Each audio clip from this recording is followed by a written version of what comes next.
আসসালামু আলাইকুম সবাইকে। আশা করি সবাই ভালো আছেন, চমৎকার আছেন, সুস্থ আছেন। ক্লাস 8 এর বাচ্চা কাচ্চারা যে যেখান থেকে আমাদের এই ক্লাসটা দেখছেন সবাইকে ওয়েলকাম জানাচ্ছি আজকে আমাদের এই English first paper sample question সলভে। আমাদের অর্ধবার্ষিক পরীক্ষার সামনে, অর্ধবার্ষিক পরীক্ষার আমাদের যে প্রস্তুতি, সেই ইংরেজির প্রস্তুতিটাকে আরেকটু শানিত করার জন্য আমরা কিন্তু এই স্যাম্পল কোশ্চেন সলভটা নিয়ে এসেছি আপনাদের জন্য। ক্লাসটা শেষ পর্যন্ত দেখবেন, আশা করি ক্লাসটা ভালো লাগবে। আমি প্রথমে আমার পরিচয়টা দিয়ে দিচ্ছি। আমি পারভেজ গাজী, আপনাদের গাজী ভাইয়া। পড়াশোনা করছি আইন বিভাগ, ঢাকা বিশ্ববিদ্যালয়ে, এবং দীর্ঘদিন ধরে ইংরেজি পড়াচ্ছি। সো এই তো তোমাদের সাথে আমাদের অবিতে আসলে দেখা হয়, আমার অবিতে দেখা হয়েছে অলরেডি, তোমরা জানো যারা আমাদের পেইড ব্যাচের স্টুডেন্ট আছো। সো এই তো, আর কিছুই না, চলো আমরা ক্লাসটা শুরু করি। আজকে সবার আগে আমরা জানি আমাদের সিলেবাসে কি কি আছে না আছে, আমাদের কি কি কোয়েশ্চেন্স আসবে না আসবে, আমরা সবকিছু এভরিথিং আমরা জানি, এটা ধরে নিয়েই আমরা কিন্তু আগাচ্ছি। সো সবার আগে আমাদের একটা সিন প্যাসেজ এসেছে। এই সিন প্যাসেজটা আমরা জানি যে ভাইয়া পড়েছি, Bangladesh is home to more than 54 indigenous groups, আমাদের বইতেই আছে। চলো আমরা সিন প্যাসেজটা আরেকবার ছোট করে দেখে নিই। Bangladesh is home to more দেন, আমি কিন্তু ওবিতে এইটাই পড়িয়েছি তোমাদের ওবিতে, হ্যাঁ, পেইড ব্যাচে, যারা পেইড ব্যাচে আছো আই গেস তোমাদের মনে থাকার কথা। তারপর আমি আরেকবার ছোট করে, যেহেতু আমাদের কিছু প্রশ্ন আছে এখানে, আমাদের প্রশ্নগুলো সলভ করার জন্য আমি এমনভাবে পড়াচ্ছি যেন মোটামুটি তুমি যেন বুঝতে পারো যে আসলে কিভাবে পরীক্ষায় প্রশ্ন পেলে আসলে কিভাবে আমাদের উত্তর দেয়া লাগে। ধরো আমি তোমার মতো আজকে স্টুডেন্ট, আমি কোনো শিক্ষক না, আজকে আমি তোমার মতো স্টুডেন্ট হয়ে যাব। আমি পরীক্ষায় হঠাৎ করে আমার এই প্রশ্নটা আসছে, টেনশন লাগতেছে, পারবো কি পারবো না, শুরু থেকে আচ্ছা চেষ্টা করি। বাংলাদেশ ইজ হোম, হোম মানে হচ্ছে ঘর, টু মোর দেন 54 ইন্ডিজিনাস মানে কি, আদিবাসী বা নৃতাত্ত্বিক গোষ্ঠী যেটা আমরা বলি, আদিবাসী, হ্যাঁ, আদিবাসী গ্রুপদের 54টার বেশি আদিবাসী গ্রুপ আছে বাংলাদেশে, আদিবাসী গোষ্ঠী আছে, বা আমরা যাদেরকে চাকমা, মারমা, সাঁওতাল, গারো নামে যাদেরকে চিনি তারা আছে, ইনক্লুডিং চাকমা, মারমা, ত্রিপুরা। তিনটা এক্সাম্পল দিয়েছে, fine. With most living in the northern and south eastern flatlands, বেশিরভাগগুলোই বাংলাদেশের নর্দার্ন অঞ্চলে, মানে ধরো উত্তরাঞ্চলে, এবং হচ্ছে সাউথ ইস্টার্ন মানে হচ্ছে সাউথ মানে দক্ষিণ, ইস্টার্ন মানে হচ্ছে পূর্বাঞ্চল, দক্ষিণ পূর্বাঞ্চল। সো বাংলাদেশে যদি আমার তো আকার হাত মাশাআল্লাহ, তোমরা যারা ওবিতে আসো জানোই কত চমৎকার, রাইট? ধরো এটা যদি বাংলাদেশ হয়, বাংলাদেশটা একটু মানে পোলিও আক্রান্ত বাংলাদেশ হয়ে গেছে, যাই হোক, ধরো এটা হচ্ছে নর্থ, আর এইটা কিন্তু আমাদের এটা কোনো বাংলাদেশি হয় নাই, আই এম এক্সট্রিমলি সরি। যাই হোক, এটা নর্থ, আর বাংলাদেশ না, ম্যাপটা আমি সুন্দর করে আঁকি, তোমাদের আমি দেখাই দিই কোথায় আসলে আমাদের আসলে এই তো এবার হচ্ছে আমাদের কোথায় আদিবাসী গোষ্ঠীরা বেশি বাস করে। এইবার একটু বেটার, ওকে, এইবার একটু বেটার, রাইট? এইবার একটু বেটার। বাংলাদেশ এইবার আসলে সুস্থ করে তোলা হয়েছে, তাকে আমরা চিকিৎসা দিয়ে সুস্থ করে এবার বাংলাদেশটাকে আমরা ঠিক করলাম। এই যে নর্দার্ন ইস্ট এই অঞ্চলটা, হ্যাঁ, নর্দার্ন অঞ্চল, এই যে উত্তরাঞ্চল, এটা হচ্ছে নর্থ। আমরা জানি মানচিত্রের উপরেরটা হয় নর্থ। মানচিত্র সম্পর্কে আমাদের ভালো জ্ঞান থাকা লাগবে, আমরা যে পড়তেছি মেবি বা বাংলাদেশের বিশ্ব পরিচয়ে, রাইট? সো মানচিত্রের উপরের পার্টটা বা সবসময় বইয়ের উপরের সাইডটা হচ্ছে নর্থ, এটা মাথায় রাখবা। ওকে, সো এটা যদি এইটা যদি নর্থ হয়, তাহলে বিপরীত পাশেরটা সাউথ, এবার ডান পাশেরটা হবে ইস্ট, বাম পাশেরটা হবে ওয়েস্ট। এই তো শেষ। মানচিত্রে কিভাবে দিক বের করা লাগে সেটা কিন্তু আমরা দেখে ফেললাম। এখন আসলে কি বলা হয়েছে, নর্দার্ন অঞ্চলে হচ্ছে বাংলাদেশে এই চাকমা, মারমারা বা হচ্ছে আদিবাসী গোষ্ঠীরা আমাদের যারা আছে ভাইয়েরা, তারা বেশি থাকেন। ওকে, এখন কথা হচ্ছে এই অঞ্চলে তাহলে কারা আছে? আমরা জানি ময়মনসিংহ আছে উত্তরাঞ্চলে আমরা জানি যে নেত্রকোনা আছে। ময়মনসিংহ, নেত্রকোনায় প্রচুর তোমার এই আদিবাসী নৃগোষ্ঠী তারা বাস করে থাকেন। রংপুর আমাদের উত্তরাঞ্চলেই পড়ে। আমাদের মূল অ্যাকচুয়াল উত্তরাঞ্চল হচ্ছে কুড়িগ্রাম, রংপুর বিভাগ, যেটা ওখানের চেয়ে মানে ওখানে যা আছে, ওখানে মোটামুটি আদিবাসী তেমন নাই, বাট সবচেয়ে বেশি আসলে পাওয়া যায় নর্দার্ন যে ময়মনসিংহ অঞ্চল অথবা নেত্রকোনাতে গারোদের, হ্যাঁ, বিশেষ করে গাজীপুরের একটু পরে গেলেই হচ্ছে তোমার কিন্তু গাজীপুরেও কিছু পাওয়া যায়, কিছু থাকেন, বসবাস করেন আমাদের এই ইন্ডিজিনাস গ্রুপরা। আর কি বলেছে, সাউথ ইস্টার্ন, সাউথ ইস্টার্ন, তাহলে সাউথ এটা হচ্ছে সাউথ, আর ইস্টার্ন হচ্ছে এই অঞ্চলটা, এটা তো চিটাগাং হিল ট্র্যাক্টস আরেকটু এইদিকে আসবে আর কি, আমার এটা ভুল হয়েছে তারপরেও ঠিক করা যায় না। সো এইদিকে আসলে চিটাগাং হিল ট্র্যাক্টস আছে আমরা জানি। এই পাশটা দেখো, এটা দক্ষিণেও পড়ছে ইস্টেও পড়ছে, মানে মোটামুটি কোনাকুনি কোনাকুনি এই অঞ্চলটাই হচ্ছে এই যে সমতল ভূমিটা আছে, এই অঞ্চলে পাহাড়ি অঞ্চল আছে, বাট এই অঞ্চলে সমতল ভূমিও কিন্তু আছে, সমতল ভূমিতে বেশি বাস করেন তারা, মানে সাউথ ইস্টার্ন ফ্ল্যাটল্যান্ড, সাউথ ইস্টার্ন, হ্যাঁ, যে এই অঞ্চলে যে ফ্ল্যাটল্যান্ডটা আছে এই অঞ্চলের, এখানে দুইটা ল্যান্ড আছে, একটা হচ্ছে ফ্ল্যাটল্যান্ড মানে সমতল জমি, আরেকটা আছে এদিকে চিটাগাং হিল ট্র্যাক্টস। হ্যাঁ, মানে এইটাকে যদি আমি একটু এইভাবে কাটি, ধরো এটা যদি সেই জমি হয়, তো এইখানে এই পার্টটা হচ্ছে ফ্ল্যাট আর এই পার্টটা হচ্ছে হিল ট্র্যাক্টস, এইচটাকে আমি এইচ করে দিলাম, হিল ট্র্যাক্টসটাকে আমি এইচ করে দিলাম। সো এটা হচ্ছে আমাদের চিটাগাং ডিভিশনের ম্যাপটা যদি আমি আঁকি এরকম হইতে পারে। আবারও বলতেছি, এক্সাক্ট না, বিষয়টা এক্সাক্ট ম্যাপ না, এক্সাক্ট দেখতে এমন না, তবে ম্যাপ সম্পর্কে আমরা প্লিজ ভালো ধারণা রাখবো। আমাদের সামনে পড়ার টেবিলে বাংলাদেশের মানচিত্র, বিশ্বের মানচিত্র কিন্তু আমরা সামনে রাখবো, এটা কিন্তু আমাদের অনেক জরুরি। সো আমরা একটু দেখি, সো কি বলতেছে, বাংলাদেশের সাউথ ইস্টার্ন ফ্ল্যাটল্যান্ডে বাকিরা যারা আছে, কি বেশিরভাগ নর্দার্ন এবং সাউথ ইস্টার্ন ফ্ল্যাটল্যান্ড সমতল জমিতে বাস করে, বাকিরা চিটাগাং হিল ট্র্যাক্টস পার্বত্য পাহাড়ি অঞ্চলে, চট্টগ্রামের পাহাড়ি অঞ্চলে বাকিরা বাস করে, মানে বেশিরভাগ যারা বাকি থাকে তারা বেশিরভাগ, বিশেষ করে চাকমা মারমার আমরা জানি পাহাড়ি অঞ্চলে, খাগড়াছড়ি বান্দরবান সেখানেই বাস করেন। দে হ্যাভ ডিস্টিংক্ট মানে স্বতন্ত্র, আচ্ছা ফাইন, দে হ্যাভ, হ্যাঁ আমি তো টিচার হয়ে গেছি, আমি আবার স্টুডেন্ট মোডে ফিরে আসি। ডিস্টিংক্ট কি হইতে পারে, চাই না, হাই স্যার পড়াইছে মনে নাই, ডিস্টিংক্ট কি হইতে পারে, একটু গেজ করি তাইলে চলো। যাই হোক, লাইফস্টাইল হচ্ছে আমরা জানি জীবন চলন বা জীবন ধরন, ইকোনমিক প্র্যাকটিসেস অর্থনৈতিক যে রীতিনীতি, বিলিফ সিস্টেমস ধর্মীয় ব্যবস্থা, বিশ্বাস ব্যবস্থা, বিলিফ এখানে বিশ্বাস বোঝায় বা ধর্ম বোঝায়, ধর্ম ব্যবস্থা, তাহলে ধর্ম ব্যবস্থা এটা ইউনিক হইতে পারে, তাদের নিজস্ব ইউনিক নিজস্ব হইতে পারে, ডিস্টিংক্ট নিজস্ব হইতে পারে, অথবা স্বতন্ত্র, এই যে স্বতন্ত্র হইতে পারে, একটু গেস করে কাছাকাছি কিছু শব্দ আমরা বের করলাম, স্বতন্ত্র, তাদের স্বতন্ত্র জীবন ধরন, অর্থনৈতিক প্র্যাকটিসেস এবং বিলিফ সিস্টেম আছে। ওকে ফাইন, আমরা একটু দ্রুত যাই। This groups speak at least 35 district language, distinct, আবারও এইখানে আবার দেখতেছি ডিস্টিংক্ট ল্যাঙ্গুয়েজ, 35টা ইন্ডিভিজুয়াল ইউনিক ল্যাঙ্গুয়েজ হইতে পারে। আমি কিন্তু অর্থ নেই না, কিন্তু গেস করতেছি, তাহলে 35টা ইউনিক ল্যাঙ্গুয়েজে তারা কথা বলে, এক একজন এক একটা ল্যাঙ্গুয়েজে কথা বলে, মানে এক একজনের ভাষাটা ইউনিক, রাইট? ইউনিক ল্যাঙ্গুয়েজে কথা বলে।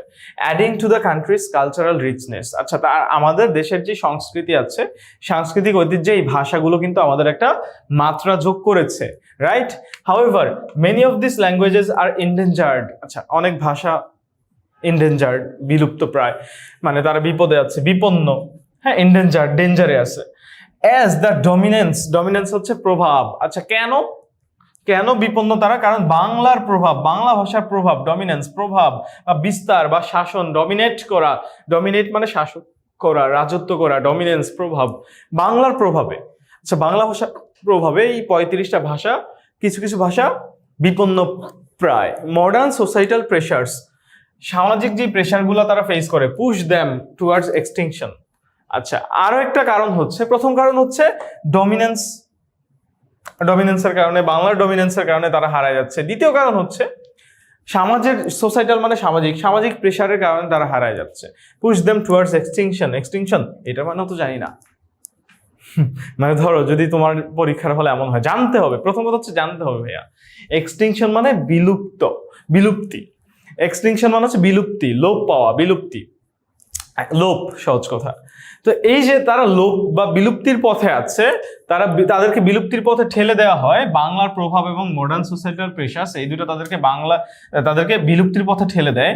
এখন এইটা তোমার জানতে হবে, এইটাই পড়তে হবে ভালো করে। কিন্তু কোনো কারণে যদি পরীক্ষায় তোমার এমন কোনো শব্দ আসে, ধরো সিনপ্যাসেজ তো সবই শব্দ আমরা পারবো, আনসিন দু একটা শব্দ হয়তো এরকম নাও জানতে পারি, তখন কি করবেন, একটু চেষ্টা করবেন সিক্স সেন্সটা খাটানোর, গেজ করার। এক্সটিংশন তাদেরকে কিছু একটা বিপদের মধ্যে ফেলে দেয় আর কি, তারা তো আর ভালো জিনিস না, মানে তাদের প্রেশার তো আর ভালো জায়গায় রাখে না, রাইট? প্রেশার তো আর ভালো জায়গায় রাখবে না ভাইয়া, প্রেশার কই রাখবে বিলুপ্তিতেই ফেলাবে, মানে নেগেটিভ কিছুতে ফেলাবে। So extinction is a negative word বা নেগেটিভ ইম্প্যাক্ট। আর global issue known as language death, এই ইস্যুটাকে বলা হয়েছে ভাষার মৃত্যু। মানে এই যে ভাষাগুলো হারায় যাচ্ছে, এটাকে ভাষা মৃত্যু বলা হয়েছে। দ্য ইউএন ওয়ার্নস, সতর্ক করে যে that many indigenous languages are disappearing, অনেক আদিবাসী স্বদেশী ভাষা হারায় যাচ্ছে, with one dying every 2 weeks, 2 সপ্তাহে একটা মারা যাচ্ছে। মানে ভাষা পৃথিবীতে মানে এটা নিয়ে কিন্তু মানে মতপার্থক্য মতবিরোধ আছে। আমরা যখন বাংলা ব্যাকরণ পড়েছিলাম তখন দেখেছিলাম 7,500-এর উপরে হয়তো বা ভাষা প্রচলিত আছে। সো ভাষার নাম্বারটাও কিন্তু অনেক হিউজ। সো আবার এটা হারায়ও যাচ্ছে খুব দ্রুত। বেশি আদিবাসীদের ভাষাগুলো মানে সারা বিশ্বে কোথাও না কোথাও 2 সপ্তাহে কয়টা করে একটা ভাষা হয়তো হারিয়ে যাচ্ছে। ডাইং মানে হচ্ছে মারা যাওয়া, বাট এখানে হারিয়ে যাওয়া বোঝাচ্ছে মানে মানুষ আর ওই ভাষা ব্যবহার করে না বা ভুলে গেছে। During the British colonial rule, British উপনিবেশ শাসনের সময়, কলোনিয়াল মানে উপনিবেশ, indigenous communities played a significant role, একটা সিগনিফিক্যান্ট রোল প্লে করেছে ইন রেজিস্টিং অপারেশন, মানে রেজিস্ট করা হচ্ছে আচ্ছা রেজিস্ট আবারও সেম, মানে রেজিস্ট কিছু একটা, অপারেশন মানে শোষণ, শোষণ কি করা হবে, রেজিস্ট করা হবে। রেজিস্ট মানে কি তাইলে শোষণ বাধা দেয়া হবে, শোষণ প্রতিরোধ করা হবে, অন্যায় অত্যাচার শোষণ প্রতিরোধ করার জন্য তারা কিন্তু ভালো রোল প্লে করেছে। Leaders like Sidhu and Kanu, important যে ইনফরমেশন গুলা, কোনো ব্যক্তির নাম থাকলে ওগুলো একটু আমরা পড়ার সময় একটু নোট করে ফেলবো, সিধু আর কানু, কারণ এখান থেকে প্রশ্ন আসতে পারে। সিধু আর কানু লেড আপরাইজিংস, আপরাইজিংস মানে হচ্ছে আন্দোলন, জানতে হবে ভাইয়া। আন্দোলনগুলো তারা কি করেছে বলেন, তারা নেতৃত্ব দিয়েছে। সাচেস দ্য সাঁওতাল রেবেলিয়ন, এটা মানে সাঁওতাল বিদ্রোহ, এটাই সেই আমাদের বাউবিতে পড়েছি সাঁওতাল বিদ্রোহ। সাঁওতালে হয়তো চন্দ্রবিন্দু দেয়া হয় না, যদি দেয়া না হয় তুমি দিও না। সো সাঁওতাল বিদ্রোহ, সাঁওতাল বিদ্রোহ, আর যদি দেয়া হয় রাখবা, একটু চেক করে নিবা। Highlighting their contributions to anti colonial struggle, মানে তাদের যে হাইলাইট করা মানে তুলে ধরা, এই যে বিদ্রোহ এটা তুলে ধরে তাদের যে অবদান, আমাদের ব্রিটিশ বিরোধী যে আন্দোলনের তাদের যে অবদান এটাকেই তুলে ধরে। ওকে, ডেসপাইট দিস লিগেসি, এই উত্তরাধিকার সত্ত্বেও, লিগেসি মানে উত্তরাধিকার, এই যে লিগেসি উত্তরাধিকার বা এই যে মানে চলে আসা যে প্রবাহিত যে চলমান রীতি, এই লিগেসি, এই রাজত্ব, এই উত্তরাধিকার এটা থাকা সত্ত্বেও ইন্ডিজিনাস পিপল, আদিবাসী লোকজন in Bangladesh today face challenges in preserving their languages, মানে বাংলাদেশের মানুষজন এখনো তাদের ল্যাঙ্গুয়েজ প্রিজার্ভ করতে গিয়ে কিন্তু অনেক চ্যালেঞ্জ ফেস করে বাংলাদেশের আদিবাসী লোকজন। সো লিগেসির সিনোনিমটা কি হয় বলো, সিনোনিমটা আমরা একটু জেনে নিই। হেরিটেজ, এই উত্তরাধিকার। হ্যাঁ, আমরা যদি হচ্ছে আমার দাদার আমল থেকে কোনো কিছু পাই, ধরো আমাদের বংশে আমি কিছু পেয়েছি, আমরা কিছু পেয়েছি দাদার কাছ থেকে, দ্যাট ইজ আওয়ার লিগেসি বা উত্তরাধিকার বা হেরিটেজ। তো এই উত্তরাধিকার বা এই ইতিহাস, সমৃদ্ধ ইতিহাস থাকা সত্ত্বেও আমাদের দেশের আদিবাসী লোকজন কিন্তু তারা প্রবলেম ফেস করতেছে তাদের ল্যাঙ্গুয়েজ এবং কালচার প্রিজার্ভ করার জন্য, মানে আমাদের হিস্টোরিতে কিন্তু তাদের কন্ট্রিবিউশন আছে, স্টিল তারা প্রবলেম ফেস করতেছে। না গভর্নমেন্টস এফোর্টস, কেউ দেখে থাকলে তা তোমরা ভালো বুঝবা যে আমাদের ক্লাসটা যদি কেউ দেখে থাকো, বিশেষ করে আমাদের যদি কোনো চাকমা বন্ধু থাকো, মারমা বন্ধু থাকো, তারা কিন্তু এই বিষয়টা ভালো বুঝতে পারবা যে তাদের কি কি কালচারাল প্রবলেম ফেস করা লাগে।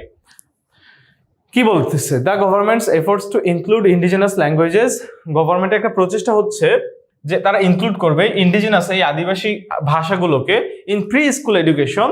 প্রি স্কুল এডুকেশনে গভর্নমেন্টের যে এফোর্টটা দিচ্ছে, প্রি স্কুল এডুকেশন মানে প্রাক প্রাথমিক শিক্ষায়, প্রাক প্রাথমিক বলি মানে প্রাথমিকের আগের যেটা, হ্যাঁ প্রি স্কুল মানে স্কুলে যাওয়ার আগেই আরেকটা লেভেল হয়, যে ছোটকালে একদম বাচ্চাকালে 3 বছর 4 বছর বয়সে যদি আমরা ভাষাটা শেখাতে চাই, এই যে প্রচেষ্টা ফেস হার্ডেলস মানে হচ্ছে বাধা, বিপত্তি, ব্যারিয়ার্স, মানে গভর্নমেন্টের প্রচেষ্টাগুলো বাধা পাচ্ছে। কেন? Hurdles like a lack of trained, কেন? একটা ট্রেন্ড টিচারের কারণে, অ্যান্ড রিসোর্সেস মানে একটা ট্রেন্ড টিচারের কারণে, মানে প্রশিক্ষিত একজন শিক্ষকের অভাবে এবং একটা রিসোর্সের অভাবে। রিসোর্স মানে কি আমরা জানি, ধরো যে উৎস সম্পত্তি বুঝায়, সম্পত্তি বুঝায়, রাইট? সো রিসোর্সের অভাবে এবং টিচারের অভাবে আসলে তারা কিন্তু বাধার মুখে পড়তেছে। তারপরে দেখি additionally the 1957 construction of the Kaptai dam যেটা আছে আমাদের, কাপ্তাই বাঁধ, ড্যাম মানে হচ্ছে বাঁধ, কাপ্তাই বাঁধ, কাপ্তাইয়ে একটা বাঁধ তৈরি করা হয়েছে কত সালে? 1957 সালে।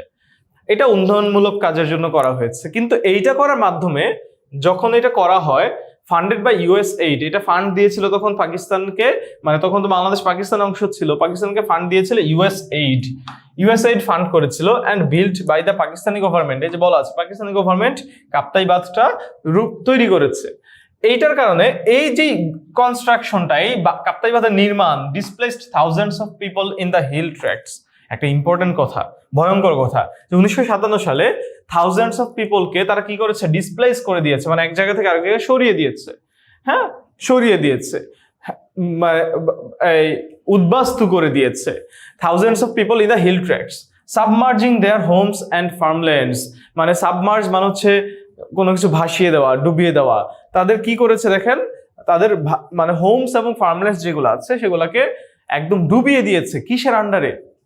দ্য কর্ণফুলী রিভার, কর্ণফুলী নদীর আন্ডারে একদম ডুবিয়ে দিয়েছে। বাঁধের কারণে আসলে ওই অঞ্চলগুলো ডুবে গিয়েছিল, যার কারণে ওখানকার যে আমাদের তখনকার লোকজন ছিলেন, আদিবাসী লোকজন, তাদেরকে ওখান থেকে চলে আসতে হয়েছে। এরপরে কিন্তু জমি জমার দাম কমে গেছে ওই সময়, তখন জমি জমা বান্দরবান, খাগড়াছড়িতে এত দাম কমে গেছে যে বাঙালিরা গিয়ে তখন এই ধরেন যে 5 টাকা 10 টাকা মূল্যে জমি কিনে তারপরে সেখানে পাহাড় কিনে জমি কিনে হচ্ছে রেখে দিয়েছে, এবং আজকে তারা ওই সুফলটা ভোগ করতেছে বাঙালিরা। আর আজকে যারা অরিজিনাল আদিবাসী ছিল, যারা সেখানকার অধিবাসী, তারা কিন্তু সাফার করতেছে।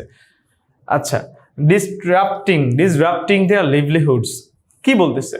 ডিসরাপ্ট মানে ডিস্টার্ব করা, হ্যাঁ, মানে তাদের যে জীবন ধারণ আছে এটাকে উপড়ে ফেলেছে। ডিসরাপ্ট, উপড়ে ফেলা, নষ্ট করে দেওয়া। হ্যাঁ, এটাকে নষ্ট করে দিয়েছে, তাদের জীবন ধারণকে নষ্ট করে দিয়েছে। পাশাপাশি তাদের যে কালচারাল কানেকশনস আছে, সাংস্কৃতিক যে যোগাযোগ আছে, জমির সাথে তাদের যে একটা সম্পর্ক ছিল, এটাকেও নষ্ট করে দিয়েছে। This history of displacement and ongoing marginalization continues to affect indigenous communities in Bangladesh. This history of displacement, এই যে অপসারণ, ডিসপ্লেস মানে অপসারণ করা, এই অপসারণ এর যে ইতিহাস এবং ongoing মানে কি, চলমান, মার্জিনালাইজেশন মানে কি, প্রান্তিকীকরণ, একঘেয়ে করে দেওয়া, মার্জিনে ফেলে দেওয়া। এই যে আমরা জানি যে পেপারের চারিদিকে কিন্তু আমরা মার্জিন করি, রাইট? এখন একটা মানুষ সেন্ট্রালে আছে, আমরা যারা সেন্ট্রালে থাকি তারা আমরা সেন্ট্রালে বসবাস করি, তারা সুযোগ সুবিধা ভালো পাই। দেখবো যে ঢাকায় সুযোগ সুবিধার অভাব নাই, কিন্তু তোমাকে যদি এখন সিলেটের এক কোনায় নিয়ে ফালাই দিই, হ্যাঁ, এই যে এদিকে হচ্ছে মানচিত্রটা কোথায়, এই যে সিলেটের এক কোনায় নিয়ে ফালাই দিই, তোমাকে যদি আমি একদম লাস্টে নিয়ে ফালাই দিই, বিশেষ সেন্ট মার্টিন নিয়ে তোমাকে নির্বাসিত করি, ইউ আর মার্জিনালাইজড। হ্যাঁ, তোমাকে যদি চারিদিকে সুবিধাগুলো থেকে একঘেয়ে করে দিই।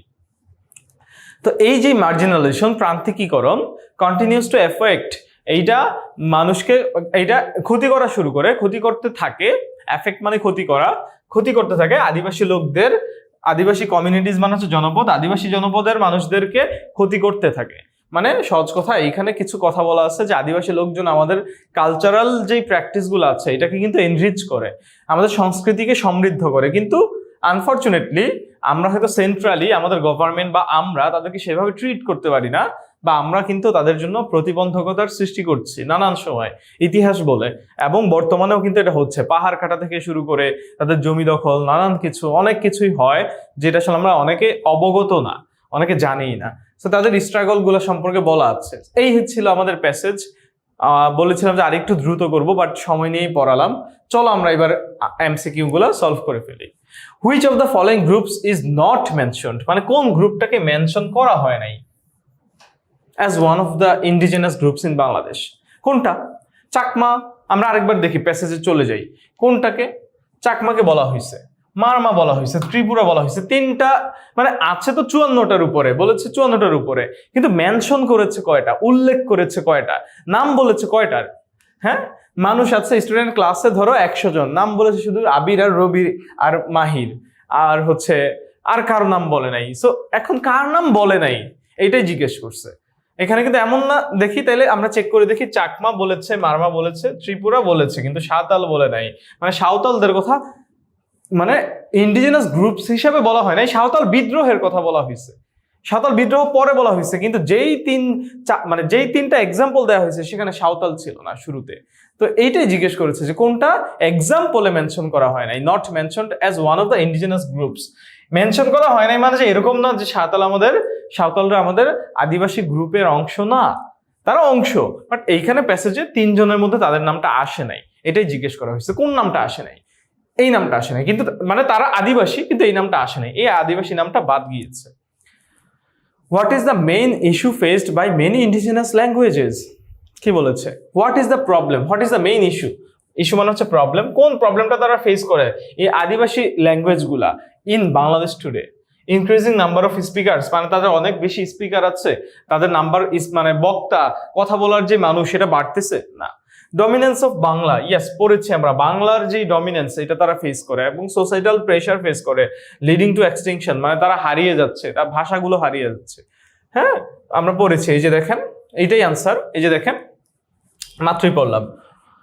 Many of these languages are endangered as the dominance of Bangla, মানে ডমিনেন্স অফ বাংলার কারণে, বাংলা ভাষার প্রভাবের কারণে এই ল্যাঙ্গুয়েজগুলো এন্ডেঞ্জার্ড, এবং আরো কিছু সোসাইটাল প্রেশার, নানান সামাজিক প্রেশার তারা ফিল করে, প্রবলেম ফেস করে, এই যার কারণে তারা এক্সটিংশনের পথে এগিয়ে যাচ্ছে। ওকে, তার মানে এটাই হবে আনসার, আমরা আনসার পেয়ে গেছি এটার। বাকিগুলো অর্থটা একটু দেখে নিই। ওয়াইড স্প্রেড গভর্নমেন্ট প্রমোশন, না গভর্নমেন্ট প্রমোশন তারা পায় না, সরকার থেকে প্রচার, প্রমোশন মানে প্রচার, তারা প্রচার পায় না। লিমিটেড বিলিফ সিস্টেম ধর্মীয় ব্যবস্থার সাথে এখানে ভাষার খুব একটা সম্পর্ক নাই, সো ওটাও আনসার হবে না, আনসার হবে B. How many indigenous languages are spoken in Bangladesh? কয়টা আপনারা বলেন? প্যাসেজে পড়েছি আমরা, তারপরেও প্যাসেজে আমাদের বলা আছে, আরেকবার দেখে ফেলি, 35টা। কোথায় আছে বলেন? এই যে 35 দেখেছেন, আমি দাগ দিয়ে রেখেছিলাম 35, সো আনসার হবে কি এটার? 35 কয়টা ভাষা আমাদের বলা হয়? 35টা। ওকে, বাকিগুলো হবে না। What global issue is referred to as language death? কোনটা আসলে ল্যাঙ্গুয়েজ ডেথ হিসেবে রেফার করা হয়েছে? কোন গ্লোবাল ইস্যুটাকে ইউএন ভাষার মৃত্যু হিসেবে বলেছে? The extinction of wild life মানে হচ্ছে বন্যজীবন মানে বন্যপ্রাণীর জীবন, বন্যপ্রাণী বিলুপ্ত হচ্ছে, বাট এটা কি ভাষার মৃত্যু? না, এটা হবে না। দ্য ডেক্লাইন অফ ইন্ডিজিনাস কালচার্স, ডেক্লাইন মানে হচ্ছে না করে দেওয়া, নিষেধ করে দেওয়া, রিফিউজ করে দেওয়া, কমিয়ে দেওয়া, ডেক্লাইনিং মানে হ্রাস পাওয়া, হ্রাস। হ্যাঁ, এখানে হ্রাস বোঝাচ্ছে, হ্রাস করা বা না করে দেওয়া। ইন্ডিজিনাস কালচারস কমে যাচ্ছে, এটা ট্রু, বাট কালচারের একটা পার্ট হচ্ছে ল্যাঙ্গুয়েজ। আমার স্পেসিফিক আনসার যাইতে হবে। কালচার হারিয়ে যাচ্ছে, ভাষা হারিয়ে যাচ্ছে। কালচার হচ্ছে সব কালচার হারিয়ে যাচ্ছে, ওটার অন্তর্গত হচ্ছে ভাষা হারিয়ে যাওয়া। মানে কালচার হচ্ছে একটা আমব্রেলা, তার নিচের পার্টে ভাষা থাকে, রাইট? এখন কালচারের সাথে এটার আনসার হওয়া উচিত না আসলে, কারণ কালচার বলতে সবকিছুকেই বোঝায়। এখানে শুধু ভাষার মৃত্যুটাকে জিজ্ঞেস করেছে। The decline of indigenous languages due to societal pressures, আমরা মাত্রই পড়েছি। সোসাইটাল প্রেশার্স এর কারণে আমাদের কিন্তু ভাষাগুলো কমে যাচ্ছে, ডিক্লাইন, হারিয়ে যাচ্ছে, বা তাদেরকে না করে দেওয়া হচ্ছে, রিফিউজ, তারা সমাজ থেকে প্রত্যাখ্যাত হচ্ছে। তো ইন্ডিজিনাস ল্যাঙ্গুয়েজেস, আদিবাসী ভাষাগুলো, ইয়েস এইটাই আনসার হবে। তারপর বাকিটা আমরা দেখে নিই। Over population in rural areas, গ্রামীণ লোকজন জায়গায়, রুরাল মানে হচ্ছে গ্রামীণ অঞ্চলে, মানে আমাদের জনসংখ্যা বৃদ্ধি পাচ্ছে, এই জন্য ভাষার মৃত্যু হচ্ছে, না এটার সাথে কোনো সম্পর্ক নাই, আমরা বুঝতেছি। তাহলে আনসার কি হবে? C number. আনসার কি হবে? সি নাম্বার, ভাষা হারিয়ে যাওয়া। দেখেন কেন ইন্ডিজিনাস কালচারটা হয় নাই, আরেকবার বলি। কালচারে ভাইয়া সব কিছু আসে, ভাষা, আমাদের যে সংস্কৃতির মধ্যে আমাদের পোশাক আশাক, আমাদের রীতিনীতি, ধর্ম, আমরা যা কিছু তাই সংস্কৃতি, রাইট? এটা আমরা পড়েছি। সো সংস্কৃতিতে পুরো লাইফ স্টাইলটা আসবে, ওটার একটা পার্ট হচ্ছে ভাষা। তো সংস্কৃতির মৃত্যুর কথা বলে নাই, ভাষার মৃত্যুর কথা বলেছে। ওটা মানেটা কি? ওটা মানে হচ্ছে ভাষার মৃত্যু বা ভাষা হারিয়ে যাওয়া, এটাই, এই যে এটাই হচ্ছে উত্তর। সংস্কৃতির হারিয়ে যাওয়ার নাম হচ্ছে সংস্কৃতির মৃত্যু। ওকে, আইভি গেল। 5 নাম্বারটা, what historical figure led uprisings against operation? Which historical figure? কারা? ফিগার মানে হচ্ছে মানে সাধারণত চিত্র বুঝায়, এইখানে কোন ফিগার বা কোন মানুষদেরকে বোঝানো হচ্ছে? হিস্টোরিক্যাল কোন ব্যক্তিত্ব আছেন? ফিগার মানে চিত্র বুঝায়, অঙ্কন বুঝায়, এখানে ব্যক্তিত্ব বুঝাচ্ছে। এখানে কোন ঐতিহাসিক ব্যক্তিত্বরা লেড আপরাইজিংস, আন্দোলনকে লেড দিয়েছে, নেতৃত্ব, লিড থেকে লেড আসে, আমরা জানি লিড হচ্ছে নেতৃত্ব দেওয়া, এটার V2 হচ্ছে লেড, নেতৃত্ব দিয়েছেন operation during British colonial rule. Okay fine, আমরা কিন্তু পড়েছি যে কারা। আমি কিন্তু পড়ানোর সময় লাইন দাগ দিয়েছিলাম, Sidhu, Kanu, none of the above, নাকি both Sidhu and Kanu?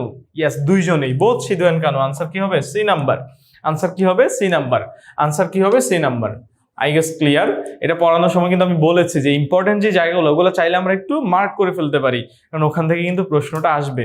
Okay, what was the main consequence of the constructions of the Kaptai dam? Kaptai ড্যামের মেইন কনসিকুয়েন্স কি? কনসিকুয়েন্স মানে যারা জানি না, কনসিকুয়েন্স মানে হচ্ছে রেজাল্ট বা ফলাফল। ফলাফল, হ্যাঁ, কি ফলাফল বা পরিণতি? কাপ্তাই বাঁধের পরিণতি কি ছিল? আফটার ম্যাথ কি ছিল? রেজাল্ট কি ছিল? ইট ক্রিয়েটেড নিউ জব অপরচুনিটিস? না, এটা বলা নাই প্যাসেজে যে আদিবাসী লোকদের জন্য চাকরির সুযোগ হয়েছে, না, এটা হবে না। It led to the displacement of thousands of people. আচ্ছা, এইটা এটাই আনসার। তারপর আমরা একটু আগাই, মানে ডিসপ্লেসমেন্ট মানে অপসারণ, হাজার হাজার লোক অপসারিত হয়ে গেছে ওই জায়গা থেকে, এটাই হয়। It increased the number of indigenous languages? না, ভাষা বাড়ছে, এটা বলা নাই। It strengthened cultural connections? না, কাপ্তাই ড্যাম আমাদের কালচারাল যে কানেকশনসটা, এটা ওই ভূমির সাথে তাদেরকে বাড়াই দিছে, বৃদ্ধি করছে না, আরো রেদার এটা নষ্ট করে দিছে। তার মানে আনসার কি হবে? B number. It led to the displacement of the thousands of people in the hill tracts. পার্বত্য অঞ্চলে, হিল ট্র্যাক্টস মানে হচ্ছে পার্বত্য অঞ্চল, পার্বত্য অঞ্চলে হাজার হাজার মানুষ গৃহ ছাড়া হয়ে গেছে, ডিসপ্লেসমেন্টের শিকার হয়েছে। আই গেস তাহলে আনসার কি হবে বলেন? B number. এটার আনসার কি হবে? B number. 6 এর আনসার বি। আমরা লাস্ট কোশ্চেনটা দেখি। What issue does the government face? কোন ইস্যুটা, প্রবলেমটা সরকার ফেস করতেছে? আমরা একদম লাইন বাই লাইন পড়েছি, চলেন আরেকবার দেখি লাইন বাই লাইন যে কোন প্রবলেমটা ফেস করতেছে বলেন তো। গভর্নমেন্ট ফেস করতেছে কোন প্রবলেমটা? কোন প্রবলেমটা? হ্যাঁ, ল্যাক অফ ট্রেন টিচার্স। কেন, মানে কোন ইস্যুটা প্রবলেম, কোন ইস্যুটা ফেস করে তারা? তাদের যে এফোর্ট ল্যাঙ্গুয়েজগুলোকে বাঁচায় রাখার জন্য, এইটা ফেস করে, হার্ডেলস, বাধা ফেস করে।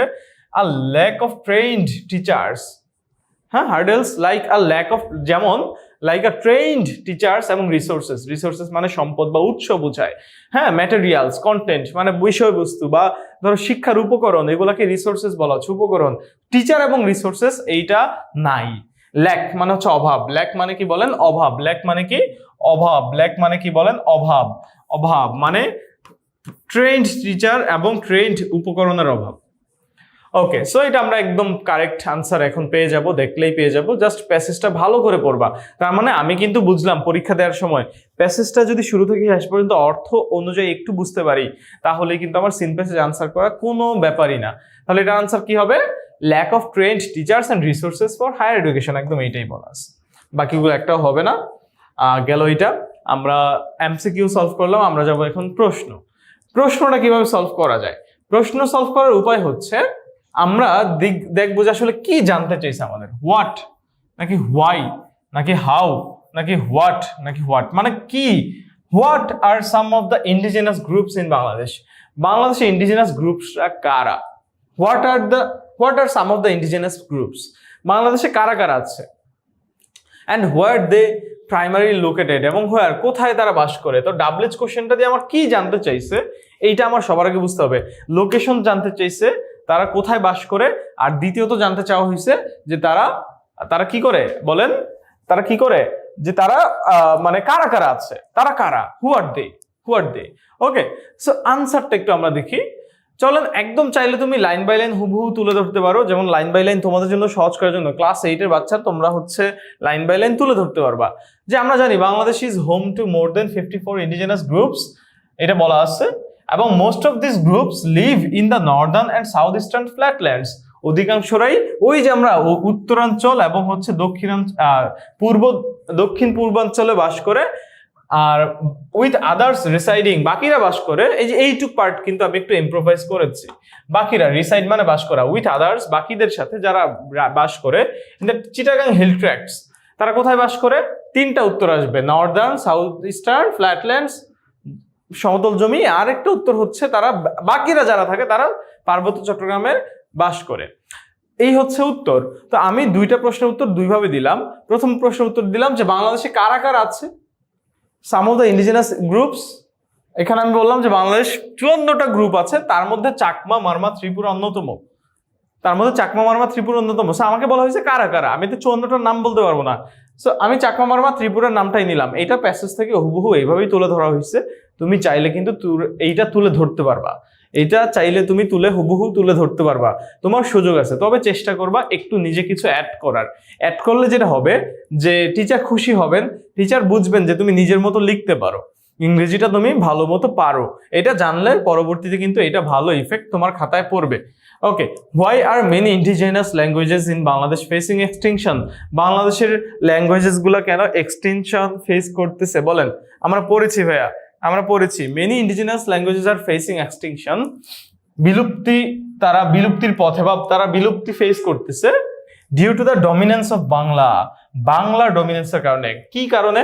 এই দেখো হোয়াই, হোয়াইয়ের উত্তরটা আমরা কেমনে দিচ্ছি দেখো, many indigenous languages in Bangladesh. Why যখন বলবে একটু ভালো করে বুঝো, আমার এটা হচ্ছে অক্সিলারি ভার্ব, অক্সিলারি ভার্বের পরে, এটা যে কোনো প্রশ্ন এভাবে তুমি এই টেকনিকে খাটাইতে পারো। অক্সিলারি ভার্বের পরে মূলত সাবজেক্ট আসে, ইন্টারোগেটিভ সেন্টেন্সে অক্সিলারি ভার্বের পরে আসে সাবজেক্ট, তো সাবজেক্টটা খুঁজি। Many indigenous languages in Bangladesh, এটা হচ্ছে সাবজেক্ট, ফেসিং তো ভার্ব, তো আর ফেসিং এইটা হচ্ছে একসাথে ভার্ব আসবে, মানে অ্যাসার্টিভে এই সাবজেক্টটা আগে দেওয়ার পর তারপর আমরা আর ফেসিং লিখবো, রাইট? তো লিখলাম, এইটাই লিখছি, many indigenous languages are facing extinction. দেখো আর ফেসিং ভার্ব লিখলাম, এই যে সাবজেক্ট, আমরা জানি আগে সবার আগে সাবজেক্ট দিতে হয় তারপরে ভার্ব দিতে হয়। ভার্বের আবার দুই প্রকার ভার্ব, এটা অ্যাসার্টিভ সেন্টেন্স, এটা কোথায় অ্যাসার্টিভে হচ্ছে এমন, তো অক্সিলারি ভার্ব আর প্রিন্সিপাল ভার্ব, এইটা হচ্ছে দুইটা ভার্ব, মূল ভার্ব আর অক্সিলারি ভার্ব। আর ইন্টারোগেটিভ দেখতে কেমন হয়, অক্সিলারি ভার্বটা আগে তারপরে হচ্ছে সাবজেক্ট, রাইট? তারপরে হচ্ছে সাবজেক্ট, অক্সিলারি ভার্বটা আগে তারপরে হচ্ছে সাবজেক্ট, তারপরে হচ্ছে সাবজেক্ট। তো এখন আমার ইন্টারোগেটিভ সেন্টেন্স থেকে আমি উত্তর দিতে গেলে অ্যাসার্টিভ নিব, তো অ্যাসার্টিভ মানে ইন্টারোগেটিভ হচ্ছে অক্সিলারি ভার্ব প্লাস সাবজেক্ট, আর অ্যাসার্টিভ হচ্ছে সাবজেক্টের পরে ভার্ব বা সাবজেক্টের পরে অক্সিলারি ভার্ব তারপরে প্রিন্সিপাল ভার্ব। এটাই লিখলাম আমরা, এই যে অক্সিলারি ভার্বটা সাবজেক্টের পরে নিয়ে গেলাম, many indigenous languages are facing extinction. এবার হোয়াই যদি বলে তাই আমি আনসার দিব বিকজ অফ, অথবা বিকজ অফ এর সিনোনিম ডিউ টু। কেন? কেন? কারণে। কেন মানে কি? কারণ জানতে চাইছে, কারণ উত্তর হচ্ছে ডিউ টু, কারণে। হোয়াইয়ের জায়গায় আমরা লিখবো কনজাংশন বলি বা যাই বলি, কানেক্টরসটা ওটা নিব আমরা ডিউ টু। বিকজ অফ লেখা যায়, because of the dominance of Bangla. এবার প্যাসেজ থেকে কোন কারণটা সেটা লিখে দাও, সহজ। ওকে, অ্যান্ড মডার্ন সোসাইটাল প্রেশার্স, এইটুক লিখলে তুমি পুরোপুরি নাম্বার নাও পেতে পারো, এই জন্য আমরা ছোট একটা জিনিস অ্যাড করেছি। দেখো, this phenomenon is known as language death. এই ঘটনাটাকে আসলে কি বলা হয়, জাস্ট একটু অ্যাড করা, এই ঘটনাটাকে বলা হয় ল্যাঙ্গুয়েজ ডেথ। এই ঘটনা, ফেনোমেনন মানে কি? ঘটনা। তুমি ঘটনা বানান জানো না, নাম জানো না, বা হচ্ছে ঘটনার শব্দটাই জানো না, ফেনোমেনন, তাহলে তুমি ইনসিডেন্ট লিখো। This incident is known as language death. খুবই সহজ। Which one indigenous language disappears, where মানে হুইচ না সরি, হোয়ার যেখানে একটা ভাষা হারা যাচ্ছে, ডিসঅ্যাপিয়ার্স এভরি 2 weeks, একটা ভাষা হারা যাচ্ছে প্রতি 2 সপ্তাহে। বলেছিলাম ভাইয়া নিজের মতো করে একটু অ্যাড করা লাগবে। সো আমি বললাম, আমাকে প্রশ্ন জানতে চাওয়া হয়েছে বাংলাদেশে এক্সটিংশন কেন ফেস করতেছে ল্যাঙ্গুয়েজ গুলা, আদিবাসীদের ভাষাগুলো। তখন আমি আরো অ্যাড করলাম যে এইটাকে বলা হয় ল্যাঙ্গুয়েজ ডেথ। কেন ফেস করতেছে সেটা আমি বললাম, এক্সটিংশন কেন ফেস করতেছে, তারপরে এটা নামটা কি সেটা আমি বললাম, ল্যাঙ্গুয়েজ ডেথ। তারপর আমি বলে দিলাম যে ল্যাঙ্গুয়েজ ডেথটা কেমনে হচ্ছে, প্রতি বছর কয়টা করে হচ্ছে, প্রতি উইকে কয়টা করে হচ্ছে, এটা আমি একটু অ্যাড করে দিলাম। প্যাসেজে আমার ইনফরমেশন দেয়া আছে, আমি জাস্ট নিজের মতো করে যেখানে একটা ইন্ডিজিনাস ল্যাঙ্গুয়েজ হারায় যায়, ডিসঅ্যাপিয়ার হয়, in every 2 weeks, every 2 weeks, 2 সপ্তাহে, সুন্দর করে লিখলাম। আশা করি এইভাবে। এবার লাস্ট কথা, প্র্যাকটিস করা লাগবে। লাস্ট কথা হচ্ছে প্র্যাকটিস করা লাগবে। মানে আমি তো বুঝাই দিলাম, এখন সহজ লাগবে, বাট লিখতে হবে নিজের। তোমার এইটুক লিখলেও তুমি নাম্বার পায়, যেটা পরিপূর্ণ একদম 10-এ 10 পাওয়ার জন্য একটু কিছু নিজের এফোর্ট দেওয়া লাগবে। আমি আশা করি বুঝাইতে পারছি ভাইয়া। ওকে, চলেন। How did indigenous communities in Bangladesh resist operation during colonial rule? Okay, fine. Colonial রুলে কিভাবে ইন্ডিজিনাস কমিউনিটিজের লোকজন রেজিস্ট করেছে, অপারেশন রেজিস্ট করেছে, চলো দেখি আনসারটা। ডিউরিং ব্রিটিশ কলোনিয়াল রুল, খেয়াল করে দেখো, ডিউরিং ব্রিটিশ কলোনিয়াল রুল পার্টটুকু আমরা আগে লিখেছি। কখন? During British colonial rule. তারপর এবার আসো, কিভাবে তারা বাংলাদেশে ইন্ডিজিনাস কমিউনিটিজ রেজিস্ট করেছে, কিভাবে করেছে, কারা করেছে, সাবজেক্টটা লিখো এবার। ইন্ডিজিনাস কমিউনিটিজ রেজিস্টেড, পার V2 তে রাখলাম আমরা, রেজিস্টেড অপারেশন। হাউ ডিড থাকলাম, আবার ভার্বটা V2 তে নেই, ডু ডাজ ডিড আবার অক্সিলারি ভার্বে থাকে না, এটা মাথায় রাখবা। আগের অক্সিলারি ভার্ব যেটা ছিল হোয়াই আর ফেসিং, এটা হয়, কিন্তু আমরা কিন্তু এটা বলি না যে ডিড রেজিস্টেড এটা হয় না, কিন্তু নেগেটিভ করার জন্য বা ইন্টারগ্রেটিভ করার জন্য ডু ডাস ডিড পাইলে ওটাকে আমরা উঠাই দিব, খালি ভার্বটাকে V2 করব। ডু ডাস পাইলে V1 করব, আর ডিড পাইলে V2 করব, বাট উঠাই দিব। মানে ডু ডাস ডিড ইন্টারগ্রেটিভ নেগেটিভে থাকে না। যেমন do you like football, yes I like football, আমরা এইভাবে বলি। আই ডু বলি অথবা ইয়েস আই লাইক ফুটবল, কিন্তু আমরা কিন্তু আনসারে অ্যাসার্টিভে ওই ডু ইউ লাইক ফুটবলের ডুটা রাখি না। আমরা মানে এইরকম বলি না যে yes I do like football, যদিও বলা যায়, স্পোকেনে যদিও কারেক্ট বলা যায়, বাট আমরা ওভাবে সচরাচর এটা অভ্যস্ত না, মানে এটা ইউজ করতে অভ্যস্ত না। Okay, operation through uprisings led by leaders like Sidhu and Kanu. তাহলে কারা কারা কারা কারা আমাদের নেতৃত্ব দিয়েছে আমরা জানি। কি বলেন? রেজিস্ট্রেড অপারেশন থ্রু আপরাইজিংস মানে কিভাবে করেছে দেখো। রেজিস্ট্রেড অপারেশন, তারা অপারেশন রেজিস্ট করেছে কিসের মাধ্যমে? আপরাইজিংস, আন্দোলনের মাধ্যমে তারা রেজিস্ট করেছে। কিভাবে করেছে? আন্দোলনের মাধ্যমে, থ্রু। আমরা মাঝখানে কিভাবে উত্তর থ্রু দিয়েও দিতে পারি, থ্রু আপরাইজিংস, যেটা কিনা নেতৃত্ব দেওয়া হয়েছে led by leaders like Sidhu and Kanu. The Santhal rebellion is one of the most notable uprisings, বাংলাদেশের অন্যতম উল্লেখযোগ্য একটা uprisings, highlighting their contributions to the anti colonial struggle.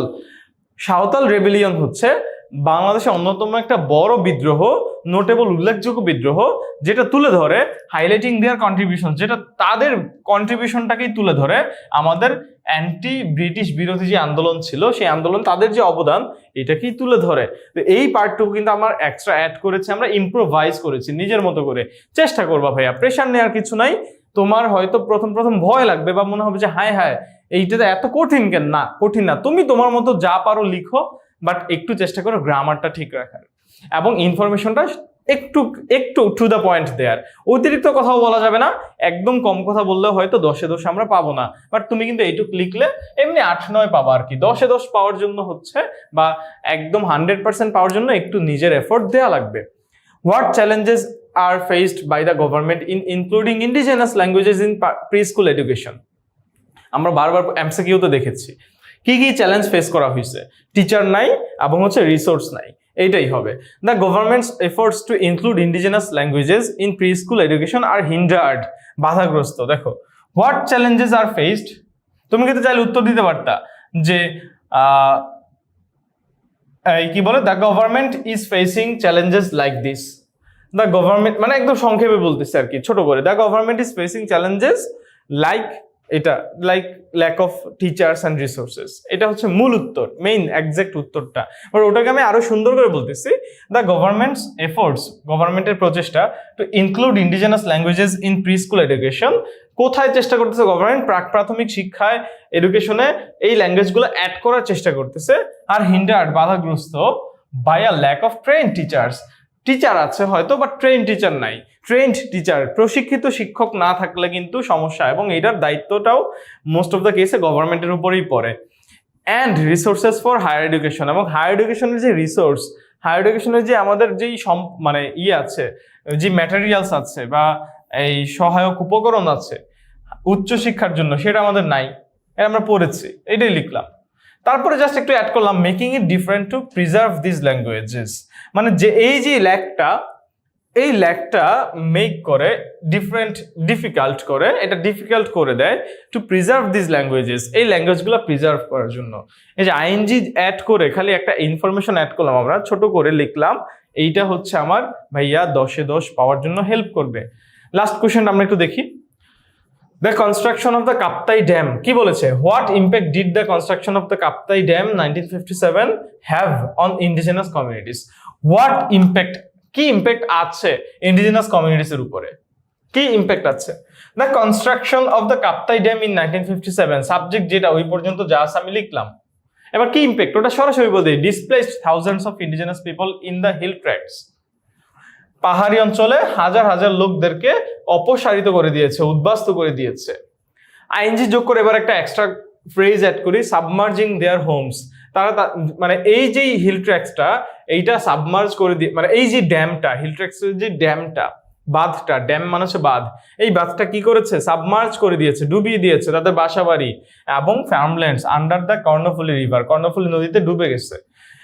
This disrupted disrupted মানে উপড়ে ফেলা, নষ্ট করে ফেলা, তাদের জীবনকে নষ্ট করে দিয়েছে, লিভলিহুড জীবন জীবিকাকে নষ্ট করে দিয়েছে।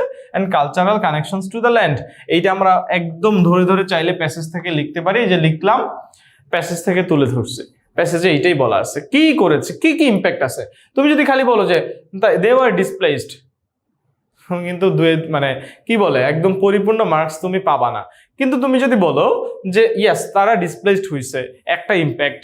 আরেকটা ইম্প্যাক্ট হচ্ছে তারপরে হচ্ছে তাদের বাসাবাড়ি ডুবে গেছে, এটার একটা ইম্প্যাক্ট। লাস্ট ইম্প্যাক্ট হচ্ছে তারা তাদের ফ্যামিলি, কালচারাল কানেকশনস, তারপর হচ্ছে লিভলিহুড সবকিছু নষ্ট হয়ে গেছে তাদের, এইটা আরেকটা ইম্প্যাক্ট। সো সবগুলো ইম্প্যাক্ট তুমি যদি সুন্দর করে তোমার মতো করে লিখতে পারো, ভয় পেও না, জাস্ট লেখা শুরু করো, ইনশাল্লাহ অবশ্যই 100 মার্কস পাবা। কিভাবে 10-এ 10 পাওয়া লাগে সেটা বুঝাই দিলাম। ওকে, চলো আমরা আগাই। পরে একটা কোশ্চেন দেওয়া আছে, আরেকটা seen passage, health is the condition of our body and mind. 3 এবং 4 নম্বর কোশ্চেন সলভ করার জন্য আমরা এই প্যাসেজটা লাগবে আমাদের। হেলথ হচ্ছে আমাদের শরীর এবং মনের একটা অবস্থা, স্বাস্থ্য হচ্ছে আমাদের অবস্থা। It may be good or bad, এটা ভালোও হইতে পারে খারাপও হইতে পারে। এখানে ইনফরমেশন ট্রান্সফার আসবে, সো ইনফরমেশনগুলো আমরা একটু মনে রাখি, যেটা ভালো হইতে পারে খারাপও হইতে পারে। গুড হেলথ মিনস মানে এখানে feel in the gaps, information transfer ওগুলোতে লাগবে আমাদের। ইনফরমেশন ট্রান্সফার আনসিনে আসছে, মানে ফিল ইন দ্য গ্যাপসটাই ইনফরমেশনের জন্য বলতেছে আর কি। ইনফরমেশন ট্রান্সফার বলতে তোমাকে এটা বুঝে নাই যে ওই যে আনসিনের যেটা, মানে সবকিছুতে ইনফরমেশন, ওই সেন্সে বলতেছে আর কি। Good health means healthy body, ভালো স্বাস্থ্য মানুষে ভালো শরীর, ফ্রি ফ্রম ডিজিজেস যেটা রোগমুক্ত, ভালো শরীর যেটা রোগমুক্ত শরীর। It is essential for everyone, এটা সবার জন্য গুরুত্বপূর্ণ। To lead a happy life, একটা হ্যাপি লাইফ লিড করার জন্য এটা সবার জন্য প্রয়োজনীয়। If we are not in good health, আমরা যদি ভালো স্বাস্থ্যের অধিকারী না হই, উই ক্যান নট কনসেন্ট্রেট আমরা জানি সিনোনিম অ্যান্টোনিম আসবে এখান থেকে। কনসেন্ট্রেট সিনোনিমটা পরে প্রশ্ন আমরা পাবো। Concentrate on activity in our life, concentrate on activity, কনসেন্ট্রেটের সাথে আবার প্রিপোজিশন কি বসে এটা আমরা পেইড ব্যাচে পড়িয়েছি তোমাদের, আজকে ওই আলোচনা করতেছি না। কনসেন্ট্রেটের সাথে অন বসে, করতেছি না বলে আবার করে দিলাম, বাট এইটা শিখতে হবে ভাইয়া, কিভাবে প্রিপোজিশন সলভ করা মানে মনে রাখা যায়, বা প্রিপোজিশন পড়তে হবে। সহজ কথা, টেক্সট বুকের প্রিপোজিশন বাদ দেওয়া যাবে না। Concentrate on activity in our life কি বলতেছে, আমরা যদি ভালো স্বাস্থ্যের অধিকারী না হই, আমরা আমাদের জীবনের যেই অ্যাক্টিভিটিগুলো আছে সেগুলা আমরা কনসেন্ট্রেট বা ফোকাস করতে পারবো না, বা এই যে সিনোনিম কিন্তু চলে এসেছে ফোকাস, বা মনোযোগ দিতে পারবো না। আ প্রভাব গোস, একটা প্রবাদ আছে যে হেলথ ইজ ওয়েলথ, স্বাস্থ্যই সম্পদ। ইট means health is equally valuable as gold or any other personal পজেশনস। Health হচ্ছে ততটাই ভ্যালুয়েবল, মূল্যবান, যতটা গোল্ড অথবা এনি আদার ব্যক্তিগত যেই পজেশনস আছে, এনি আদার ব্যক্তিগত পজেশনস মানে সম্পত্তি, পজেশনস মানে হচ্ছে সম্পত্তি বোঝে, আমরা ওবিতে পড়েছি এটা। We may have vast wealth, আমাদের অনেক সম্পত্তি থাকতে পারে, অ্যান্ড প্রপার্টি থাকতে পারে, but if we are not healthy, আমরা যদি হেলদি না হই, উই ক্যান্ট এনজয় দ্যাম, আমরা তাদেরকে এনজয় করতে পারবো না। আমাদের অনেক কিছু থাকতে পারে, স্বাস্থ্য না থাকলে কিছুই হবে না, এই আর কি। টু কিপ আওয়ারসেলফ হেলদি, এখানে বলা আছে যে হেলদি রাখার জন্য কি করতে হবে, we have to do certain things, আমাদের কিছু জিনিস করা লাগবে। We have to take a balance diet, সবার আগে কি করা লাগবে, সুষম খাবার খাওয়া লাগবে। ব্যালেন্স ডায়েট মানে হচ্ছে সুষম খাবার। উই মাস্ট এক্সারসাইজ, আমাদের এক্সারসাইজ করা লাগবে রেগুলারলি, মানে আমাদের ব্যায়াম করা লাগবে। To keep our body fit for work, ব্যায়াম কেন করব, আমাদের শরীরটা কাজের জন্য উপযুক্ত রাখার জন্য। Fit for work, keep our body রাখার জন্য, ফিট ফর ওয়ার্ক কি রকম কাজের উপযুক্ত, মানে আপনি যদি তোমার যদি হচ্ছে শরীর ফিট না থাকে, তাইলে কিন্তু তুমি কাজ করতে পারবে না, নড়তে চড়তে পারবে না, দৌড়াইতে পারবে না, যাইতে পারবে না, সারাদিন মন চাবে যে শুয়ে থাকি, ঘুমে ধরতেছে, শুয়ে থাকি, এরকম লাগবে। There is an old saying, সেখানে একটা প্রবাদ আছে, early to bed and early to rise makes a man healthy, wealthy and wise.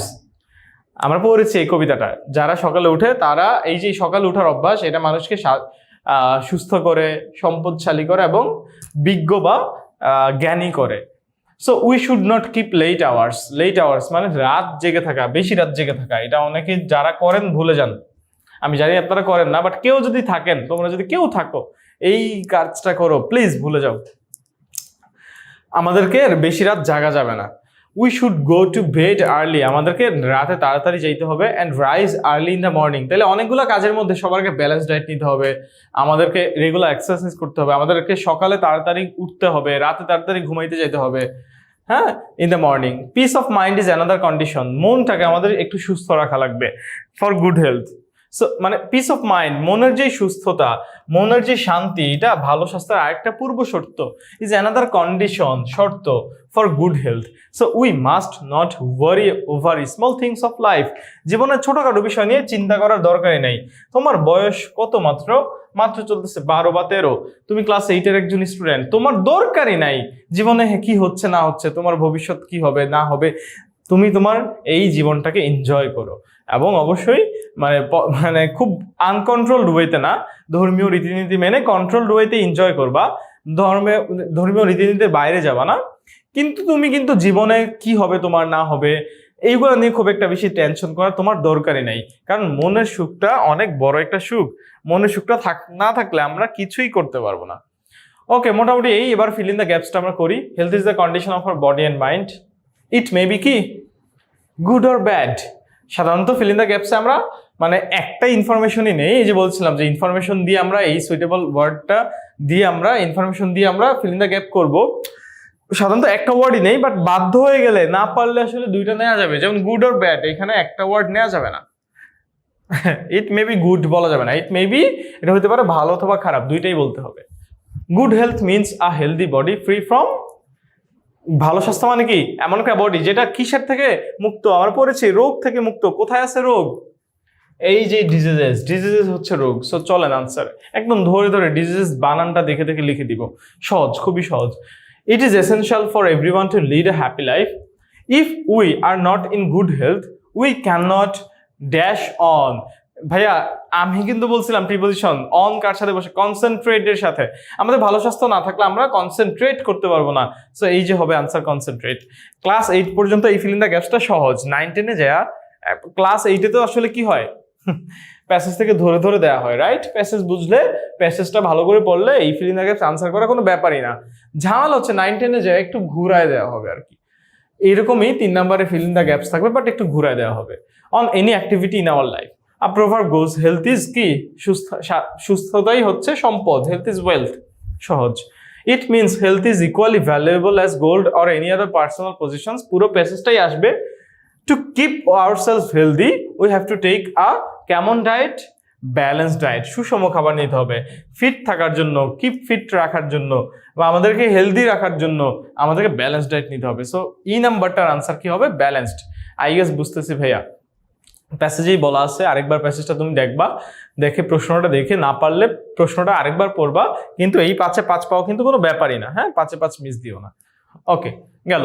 এইবার আসেন সিনোনিম অ্যান্টোনিম। সবচেয়ে প্যারা দেয় মনে হয় কবিতার সিনোনিম অ্যান্টোনিম, রাইট?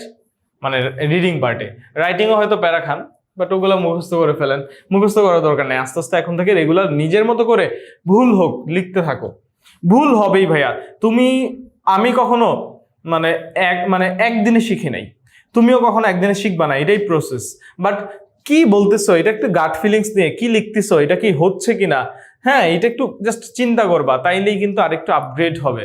হ্যাঁ, লিখতে থাকবা, মুখস্থ করার কিছু নাই। বাট সিনোনিম অ্যান্টোনিমটা আবার মুখস্থ করা লাগে।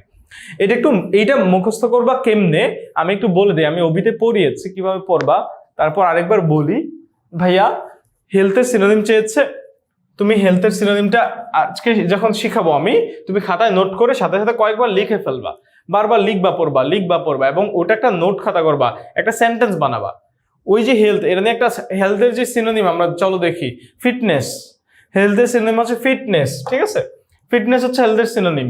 এই ফিটনেস নিয়ে তুমি একটা সেন্টেন্স বানাও, সুস্থতা, স্বাস্থ্য, ফিটনেস, স্বাস্থ্য, এটা স্বাস্থ্য বুঝায়। এটা নিয়ে তুমি একটা সেন্টেন্স বানাও। সেন্টেন্স বানায় মানে একটু প্রসেসটা লম্বা বা বেশি মনে হবে, বাট কঠিন কিছু না।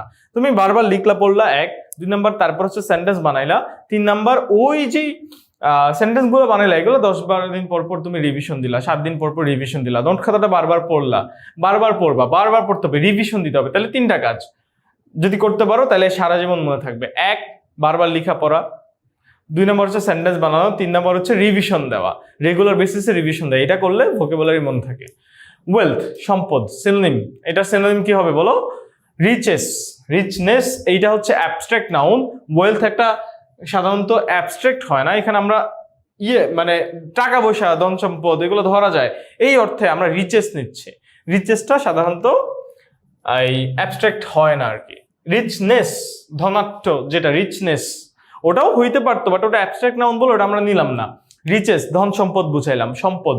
হ্যাঁ, পজেশনস আমরা প্যাসেজে পেয়েছি, পজেশনস, পজেশনস, প্রপার্টিস, এগুলোও হয়, অনেকগুলোই হইতে পারে, তুমি একটা লিখলেই হবে পরীক্ষায়। ওকে, রিচেস, রিচেস শব্দটা, আর রিচনেস তো আমরা বারবার বলতেছি, রিচনেস কেন নিলাম না, এটা অ্যাবস্ট্রাক্ট নাউন, হ্যাপিনেস, রিচনেস মানে এটা মনের সুখ, ধনী হইলে যেই সুখনেস না সরি সুখ পাও, ওটা হচ্ছে রিচনেস। হ্যাঁ, ওটা মনের সাথে সম্পর্কিত। আর ধন সম্পদ ধরা যায়, টাকা পয়সা হচ্ছে রিচেস, ধন সম্পদ। আর ওটার সিনোনিম আরেকটা কি হতে পারে, পজেশনস, আমরা প্যাসেজে পড়েছি। কনসেন্ট্রেট, এটা বলেছি, ফোকাস, কনসেন্ট্রেট, ফোকাস। লেট, এটা কি হবে, আর্লি। এটা কি চেয়েছে, অ্যান্টোনিম। লেটের অ্যান্টোনিম কি চেয়েছে, মানে লেটের অ্যান্টোনিম চেয়েছে, আমি অ্যান্টোনিম লিখলাম আর্লি। লেট, তো ইউ আর লেট। আর যারা আগে আগে আসবে তারা দে আর আর্লি ইন দ্য ক্লাস। ওয়ারি, উদ্বেগ, এটা অ্যান্টোনিম কি, ওয়ারির উদ্বেগ। চলো দেখে নেই, relax, don't worry, just relax. পারি না, পরিণামরা এইভাবে পড়েছি, ডোন্ট ওয়ারি, জাস্ট রিল্যাক্স। এই হচ্ছে সেই রিল্যাক্স। রিল্যাক্স মানে হচ্ছে, এখন একটু বুঝতে হবে, ওয়ারি এটা আমাদের মানে should not worry, should not ওয়ারিতে ছিল, ভার্ব ছিল। রিল্যাক্সটাও এখানে ভার্বে কাজ করতেছে, রিল্যাক্সটাও এখানে ভার্বের কাজ করতেছে। হ্যাঁ, এটাও ভার্ব, এটাও ভার্ব। একটু পার্টস অফ স্পিচটা আমরা ঠিক রাখার চেষ্টা করব। ওকে, মোটামুটি ডান। সিনোনিম অ্যান্টোনিম গুলো আমরা দেখলাম, একটা করে সিনোনিম অ্যান্টোনিম আমরা চর্চা করব, লিখবো, খাতায় লিখবো, পড়বো, সেন্টেন্স বানাবো ওই সিনোনিম অ্যান্টোনিম দিয়ে। পাশাপাশি রিভিশন দিতে হবে। আঙ্কেল আন্টিরা কেউ যদি আমার এই পার্টটুকু দেখে থাকেন, আমার কথা যদি শুনে থাকেন, একটু প্লিজ আমি রিকোয়েস্ট করতেছি, ট্রাই করবেন আপনার ছেলে বা মেয়ে যেন রেগুলার বেসিসে সিনোনিম অ্যান্টোনিমটা রিভিশন দেয়। মানে আমার কথাটা যেন ও একটু ফলো করে। হ্যাঁ, এইটা ফলো করলে আস্তে আস্তে প্রথম কষ্ট লাগবে, হয়তো একটু মানে ইংরেজিতে একটু কষ্ট করাই লাগবে। সো প্রথম একটু ঝামেলা লাগবে, কিন্তু আস্তে আস্তে যখন অভ্যস্ত হয়ে যাবে, অল উইল বি ফাইন। ওকে, তারপরে আমাদের আনসিন প্যাসেজ, আলেকজান্ডার নিয়ে একটা প্যাসেজ দেওয়া আছে। আলেকজান্ডার নামটা হয়তো আমাদের কাছে নতুন, বাট এটা হচ্ছে একজন বিখ্যাত যোদ্ধা। আলেকজান্ডার, উনি হচ্ছেন একজন বিখ্যাত যোদ্ধা। 5, 6, 7 এই কোশ্চেন উত্তর আমরা আলেকজান্ডার থেকে দিব। একবার প্রশ্নটা ইয়েটা পড়ে ফেলি, সিন প্যাসেজটা, আনসিন প্যাসেজটা পড়ে ফেলি। হ্যাঁ, প্যাসেজটা পড়ে ফেলি, চলো। ওকে, Alexander the Great was a legendary conqueror. Alexander the Great, মানে নামই হচ্ছে Alexander the Great, ওর নামই হচ্ছে Alexander the Great। আলেকজান্ডার, মহান আলেকজান্ডার, একজন লিজেন্ডারি মানে হচ্ছে কিংবদন্তি, একদম সেরা, মানে ইতিহাসে সবার মুখে মুখে আছে, কিংবদন্তি।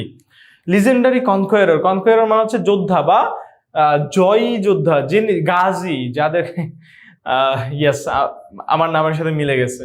তো কনকোয়ারর, এখন আবার বললাম যে স্যার তাহলে কি আপনি পারভেজ কনকোয়ারর?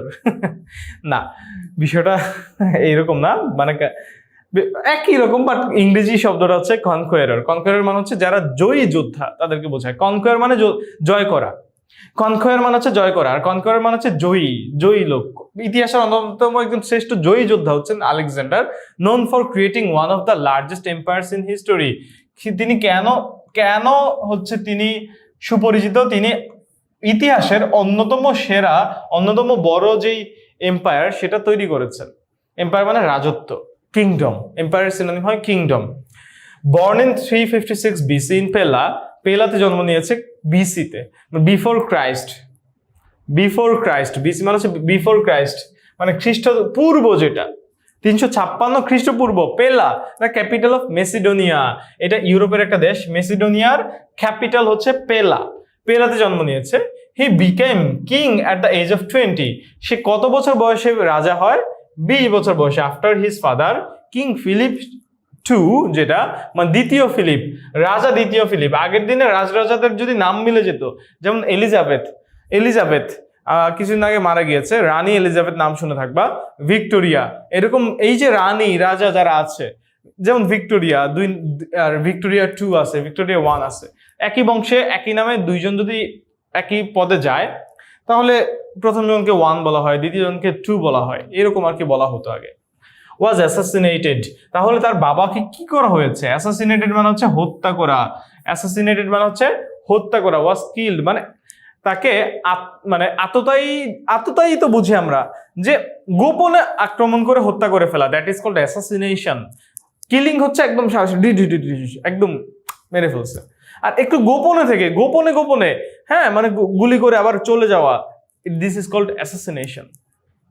তাকে হত্যা করা হয়েছিল ইন 334 বিসি, 334 বিসিতে। তোমার মনে হতে পারে 56 পরে তো 86 বা 36 কি বলে 66 অথবা 76 হইতে পারে, এটা কম লোকেন না। আমরা সরলরেখা পড়ছি না, এই যে 0 এখান থেকে -1 -2 -3 এরকম হয় না? তো খেয়াল করে দেখো, আমরা যদি সময়টা তো এদিকে আসতেছে, 1 বছর 2 বছর 3 বছর 4 বছর এভাবে চলতে চলতে 2026-এ আছি আমরা, 2026-এ আছে। এটা হচ্ছে সরল রেখা, ধরো 1 2 3 4 এভাবে করতে করতে করতে 2026-এ আসছে। সরল রেখা পড়ছিলাম আমরা, চলো একটু ম্যাথ শিখাই। তো মাইনাস গুলা কিন্তু -3 এর চেয়ে কিন্তু আমরা জানি -1 হচ্ছে বড়, রাইট? আবার -1 হচ্ছে 0 বড়, 0 হচ্ছে 1 বড়, এইভাবে আসে, মানে এইদিকে হচ্ছে বড়রা আসে। তাইলে একটু খেয়াল করে দেখো, এটা হচ্ছে যীশু খ্রিস্ট যিনি জন্ম নিয়েছেন, ওটা হচ্ছে 0 সাল যদি ধরি আমরা। যীশু খ্রিস্ট যখন জন্ম নিয়েছেন, জিসাস ক্রাইস্ট, তখন তার জন্মসাল থেকেই মানে আমরা যে 2026 ধরি, এটা হচ্ছে অ্যাকচুয়ালি জিসাস ক্রাইস্টের জন্মসাল, বা মতান্তরে কেউ বলে তার জন্মের 3 বছর পর থেকে এটা প্রচলিত হয়। এই যে ক্যালেন্ডারটা প্রচলিত হয়। মানে আমি ছোটবেলা ভাবতাম যে 2026, 2015, 2012, তার মানে পৃথিবীর বয়স 2012 আগে মানুষ থাকতো না। 2012 আগেও মানুষ থাকতো, তাদের সময়কালটাকে বলা হয় বিফোর ক্রাইস্ট। তারা তো আর বলতো না, আমরা বলি আর কি, আমরা এখন নাম দিয়েছি বিফোর ক্রাইস্ট। এখন বিফোর ক্রাইস্টে ধরো এখানে আছে কত 356। এখন 334 এটাকে এই দিকে আসবে, মানে এটা তো মাইনাস, এটা মনে রাখবো, এটা মাইনাস, এইদিকে আসা মানে মাইনাস, হ্যাঁ, 0 এর আরো পিছনে যাওয়া -356। এই যে বিফোর বিসি মানে হচ্ছে মাইনাস থেকে এবার 356 কে আরো মাইনাসে যাবে, নাকি বড়টা যেটা মানে সময় আগানো, তাহলে 334 হবে, বলেন তো? ইয়েস, 334 হবে। মানে সময় যত আগাবে, মানে সময়টা এইভাবে আগাচ্ছে, 356 -355 -354 -353 -350 এভাবে করে -335 -334, এবং মাইনাস করতে করতে মাইনাসে কমতে কমতে আর প্লাসে বাড়তে বাড়তে 0-তে আসবে।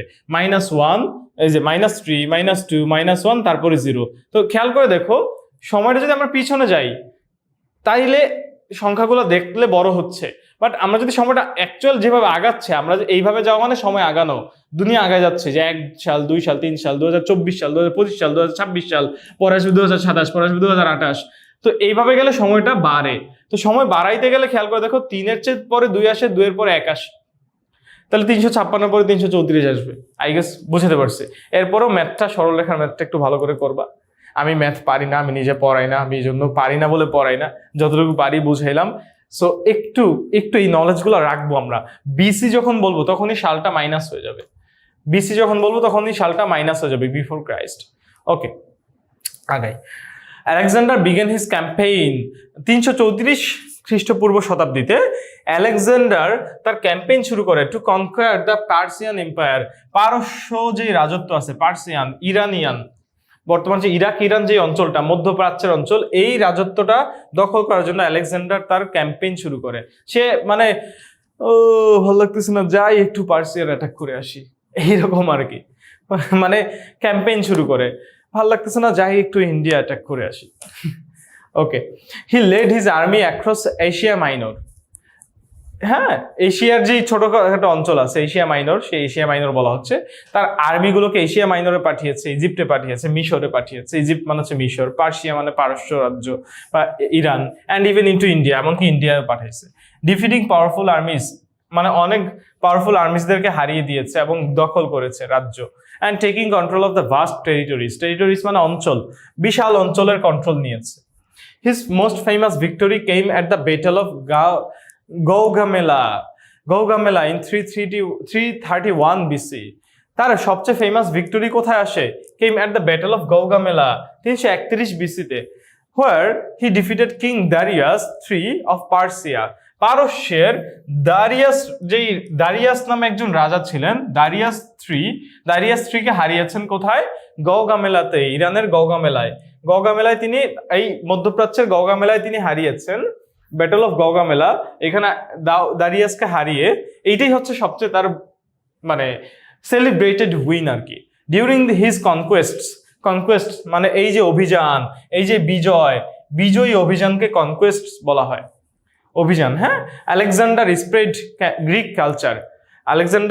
গ্রিক কালচারটাকে ছড়িয়ে দিয়েছে, ল্যাঙ্গুয়েজকে ছড়িয়েছে, and ideas through out his empire, মানে সমস্ত পৃথিবীতে তার গ্রিক কালচারটা ছড়ানোর চেষ্টা করেছে। Which letter became known as Hellenistic Greece, মানে হেলেনিস্টিক গ্রিস যেইটাকে বলা হয়েছে হেলেনিস্টিক গ্রিস, নামটাই হচ্ছে হেলেনিস্টিক গ্রিস। এটা একটা মানে নাম, গ্রিসের যেই কালচার এটাকে হেলেনিস্টিক গ্রিস বলা হচ্ছে আর কি। হ্যাঁ, এই কালচারটা মানে এই যে কালচারাল যে গ্রিসটা, এই কালচারাল গ্রিসের যে ব্যাপ্তিটা পৃথিবীতে ছড়িয়ে যায়, ছড়ানোর পর এই কালচারটার নাম হয় হেলেনিস্টিক গ্রিস। ওকে, আমরা আগে he never lost a battle, important information, সে কখনো যুদ্ধ হারে নাই, and is regarded as one of the greatest military tacticians in history. One of their পরে নাউনটা প্লুরাল হয়, দেখো, one of the biggest rivers, one of the best students হবে, he is one of the best student না, he is one of the best students, plural হবে।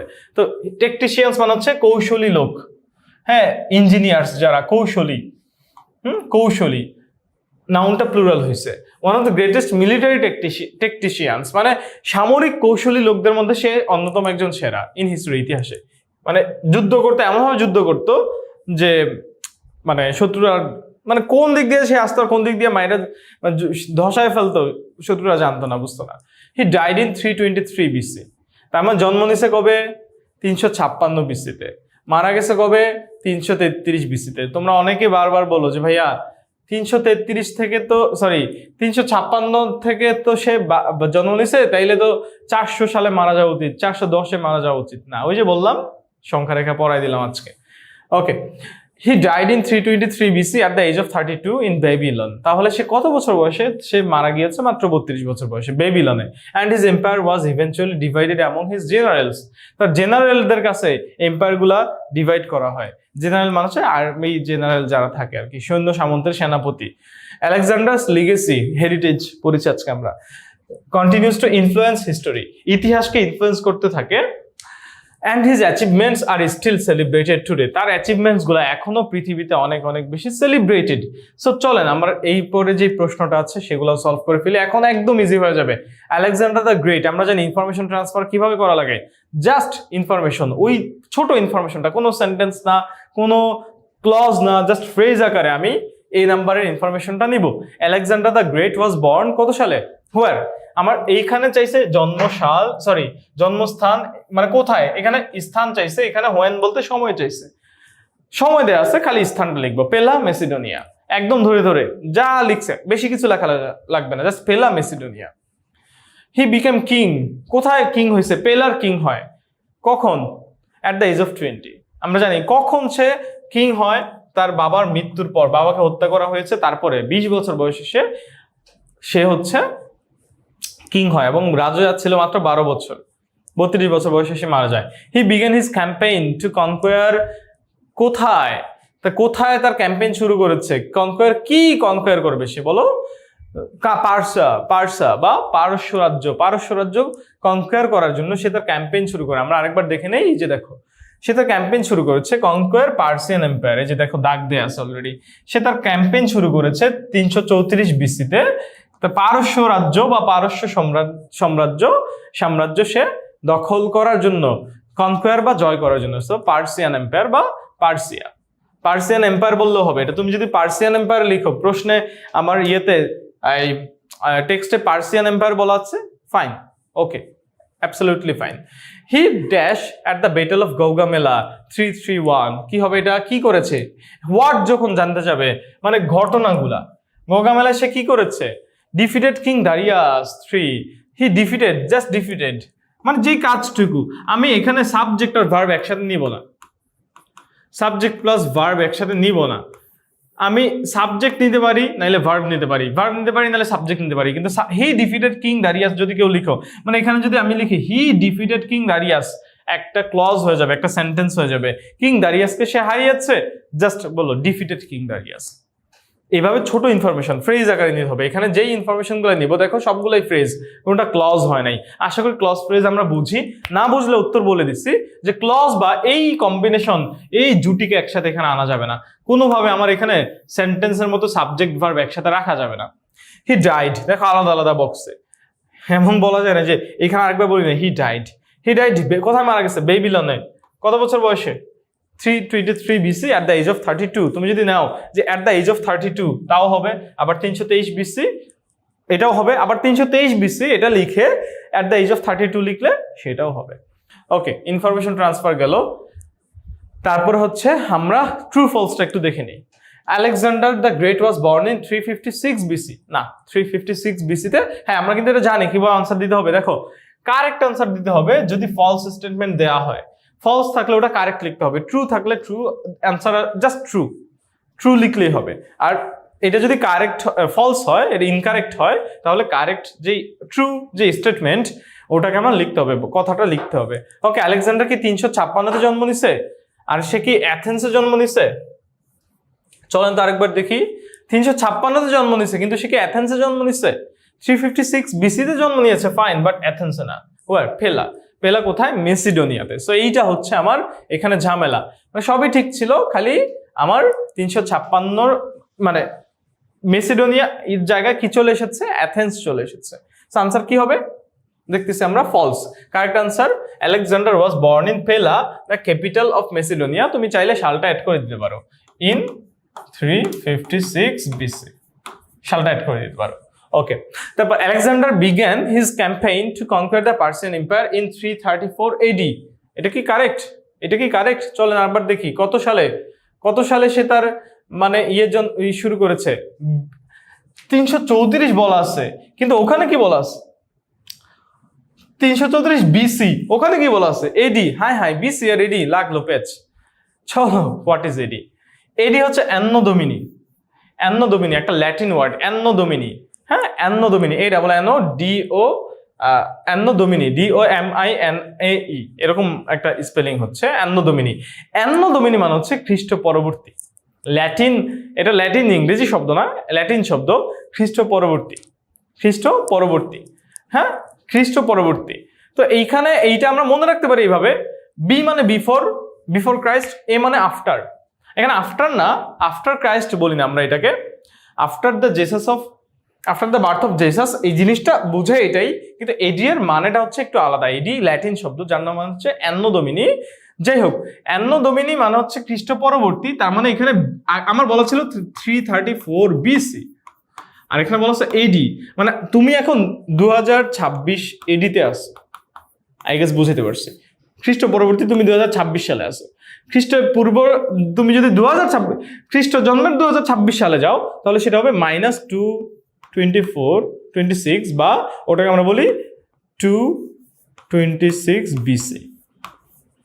ওকে, তো এইখানে ঝামেলাটা, সবই ঠিক ছিল। তুমি তো দেখে বলবা যে ট্রু, না, এটা ফলস। কারেক্ট আনসার হবে 334 BC। জাস্ট তুমি যেটা কারেক্ট, এডির জায়গায় BC লিখো। এডি মানে খ্রিস্ট পরবর্তী।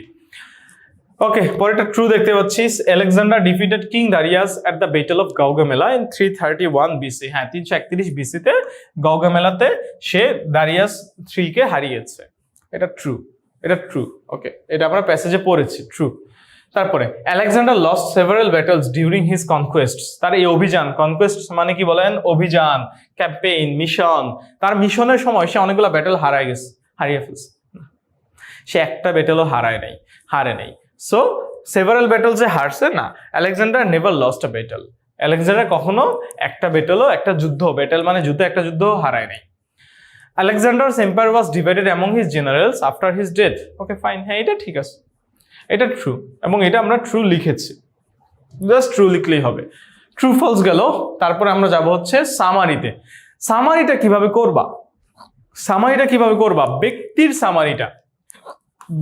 সামারি কিভাবে লিখতে হবে? ব্যক্তিবাচক সামারি যদি আসে, সিন প্যাসেজে সাধারণত আনসিন প্যাসেজে ব্যক্তিবাচক সামারি আসে। ব্যক্তিবাচক সামারি যখন লিখবো আমরা, এইটার রুলসটা কি, এটা কি কি পয়েন্ট আমি অ্যাড করব, সামারি লেখার নিয়ম কি, এগুলো আমরা ক্লাসে পড়াই। আমরা জানি সামারি লিখবো হচ্ছে আমরা একটা পেজের এই এতটুকু, মানে অর্ধেকের একটু বেশি। আরেকবার দেখাই, মানে 3 ভাগের 2 ভাগ লিখবো, 1 ভাগ ফাঁকা রাখবো। সেন্টেন্স চিন্তা করলে তোমার যদি কয়টা সেন্টেন্স হবে, 8 থেকে 9টা সেন্টেন্স বা 10টা সেন্টেন্স ম্যাক্স। তোমার যদি হাতের লেখা ছোট হয় তুমি 10টা সেন্টেন্স দিয়ে দিতে পারো, নাম্বার পাবা। 8-9টা সেন্টেন্সের বেশি যাওয়া, 7 থেকে 8টা সেন্টেন্সের মধ্যে যদি পারো এটা বেস্ট। সামারি যদি 7 থেকে 8টা সেন্টেন্সে লিখতে পারো, দিস ইজ দ্য বেস্ট। হ্যাঁ, বেস্ট হচ্ছে 7 থেকে 8টা। 7 থেকে 9টার বেশি এর মানে এইখানেই উঠানামা করবে, এর বেশি যায়ও না। সেন্টেন্সের কথা যদি চিন্তা করি, কি কি লিখবো চলো বুঝাই দিই। ব্যক্তির সবার আগে এক কথায় জন্ম লিখবো, তারপর হচ্ছে একটা point 1 number.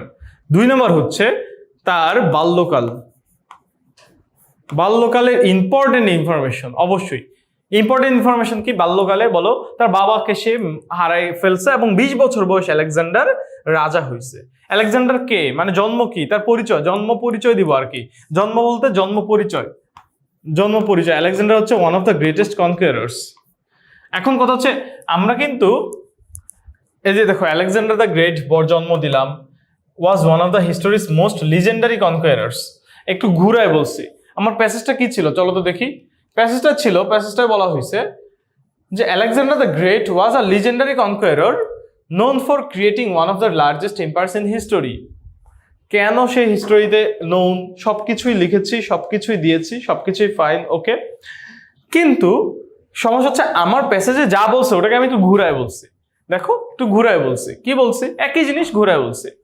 Alexander the great জন্ম নিছে, সংক্ষেপে বললাম বর্ন ইন 356 বিসি ইন পেলা। জন্মটা এখানে ছোট করে অ্যাড করে দিলাম, ঢুকিয়ে দিলাম, আমার কাজ শেষ, বড় করা যাবে না। Pella Macedonia was one of history's most legendary conquerors. ইতিহাসের আমার ওখানে বলা আছে যে ইন হিস্টোরি, আমি হিস্টোরিজ মোস্ট লিজেন্ডারি কনকুয়ারার্স বললাম। একটু ঘুরায় বলতে হবে, সামারিটা এভাবে একটু ঘুরায় বলতে হবে। না ঘুরাইলে কিন্তু তুমি যদি প্যাসেজ থেকে হুবহু তুলে ধরো তাইলে কিন্তু তোমার ঝামেলাটা লাগবে, নাম্বার কিন্তু কমে যাবে। এখন কেমনে ঘুরায় বলবো, আমি তো ঘুরায় বলতে পারি না ভাইয়া। শিখতে হবে ভাইয়া, একটু লিখতে হবে, চেষ্টা করতে হবে। আজকে থেকে চেষ্টা করা শুরু করো, এই ক্লাসটা করার পরেই চেষ্টা করা শুরু করো। ভুল হবেই, হ্যাঁ। চ্যাট জিপিটিকে জাস্ট একটু দেখাবা, আবার চ্যাট জিপিটিকে বললো না এই একটা সামারি দিয়ে দাও, এইগুলো বইলো না। তুমি জাস্ট একটু ওকে দেখাবা যে ঠিক আছে কিনা, কোথায় কোথায় ভুল হয়েছে, গ্রামাটিক্যাল মিস্টেক কোথায় হয়েছে এটা জানতে যাবা, ধরাই দিবে। ওকে, আর আমরা তো আছি, আমরাও আছি, আমাদের গ্রুপেও তোমরা চাইলে তোমরা এটা করতে পারো, দেখাইতে পারো, আমরা দেখিয়ে দিব, সমস্যা নেই, আমরা দেখবো অবশ্যই। দেখো তাইলে আমি জন্ম পরিচয় দিলাম, তার বাল্যকাল দিব, তারপরে দ্বিতীয় পয়েন্টটা কি হবে, বাল্যকাল। তৃতীয় পয়েন্টটা কি হবে, বলো, তার কাজ, তার যে কাল, মানে তার মানে কাজ হয় অথবা যুবক কাল, তার ইম্পর্টেন্ট কাজ। 4 নাম্বার পয়েন্ট হবে কেন ফেমাস,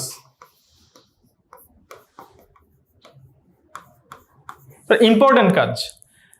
4 নাম্বারটা হবে তার কেন ফেমাস বা ইম্পর্টেন্ট কাজ, কেন সে ফেমাস, পৃথিবীর ইতিহাসের ইম্পর্টেন্ট কাজগুলা ভালো করে আরেকবার দেখেন। মানে যেটা বলতেছিলাম 5 নাম্বারটা কি হবে, যে কেন ফেমাস, সে মানুষ কেন তাকে মনে রেখেছে, হ্যাঁ সে কেন তো স্মরণীয়, তার ইম্পর্টেন্ট কাজ। কাজের পর আমরা একটা ইম্পর্টেন্ট কাজ দিব, কাজ প্লাস ইম্পর্টেন্ট কাজ, যেটা মানে ইম্পর্টেন্ট যার টাস্ক, সে হচ্ছে পৃথিবীর সবচেয়ে বড় যোদ্ধা, সে পার্সিয়ান এম্পায়ার যুদ্ধ জয় করেছে। তারপরে কেন সে ফেমাস, কারণ সে দারিয়াসকে হারাইছে, তার সবচেয়ে ফেমাস কাজ হচ্ছে দারিয়াসকে হারানো।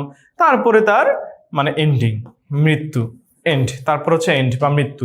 এই যে 1টা 2টা 3টা 4টা 5টা 6টা, এই 5 6টা 7টা পয়েন্ট, 7টা সেন্টেন্স লিখবা, টান, সামারি টান। দেখো এগুলোই করা হয়েছে। সে 20 বছর বয়সে, বাল্যকাল তার, ফিলিপ মারা যাওয়ার পরে সে রাজা হয়েছে। 34-এ তারপরে সে কাজগুলা কি, সে পৃথিবী জয় করার জন্য সে ক্যাম্পেইন শুরু করছে। ভালো লাগতেছে না, যাই একটু অ্যাটাক করে আসি। Leading his many army across Asia minor, Egypt, Persia, এইগুলো হচ্ছে তার কাজ। তুমি চাইলে এই কাজগুলা একটু অন্যভাবে লিখতে পারো অথবা স্কিপ করতে পারো। ইম্পর্টেন্ট ইনফরমেশনগুলো লিখবো আমরা, যেগুলো ইম্পর্টেন্ট না সেগুলো না লিখলেও হবে। এই যে এই তার বাকি কাজগুলা, হ্যাঁ, মানে সে বিভিন্ন অঞ্চল, তুমি একসাথে বলতে পারো সে পৃথিবীর অনেক অঞ্চল টেরিটরিজ সে কন্ট্রোলে নিয়েছে, যে সে ভাস্ট টেরিটরি কন্ট্রোলে নিয়েছে। তারপরে নোটেবল কাজ কি, দেখো ফেমাস কাজ কি, তারপরে দেখো তার কাজ, ইম্পর্টেন্ট কাজ, ফেমাস কাজ, সবচেয়ে ফেমাস কাজ হচ্ছে গৌগামেলা যেটা, ওকে।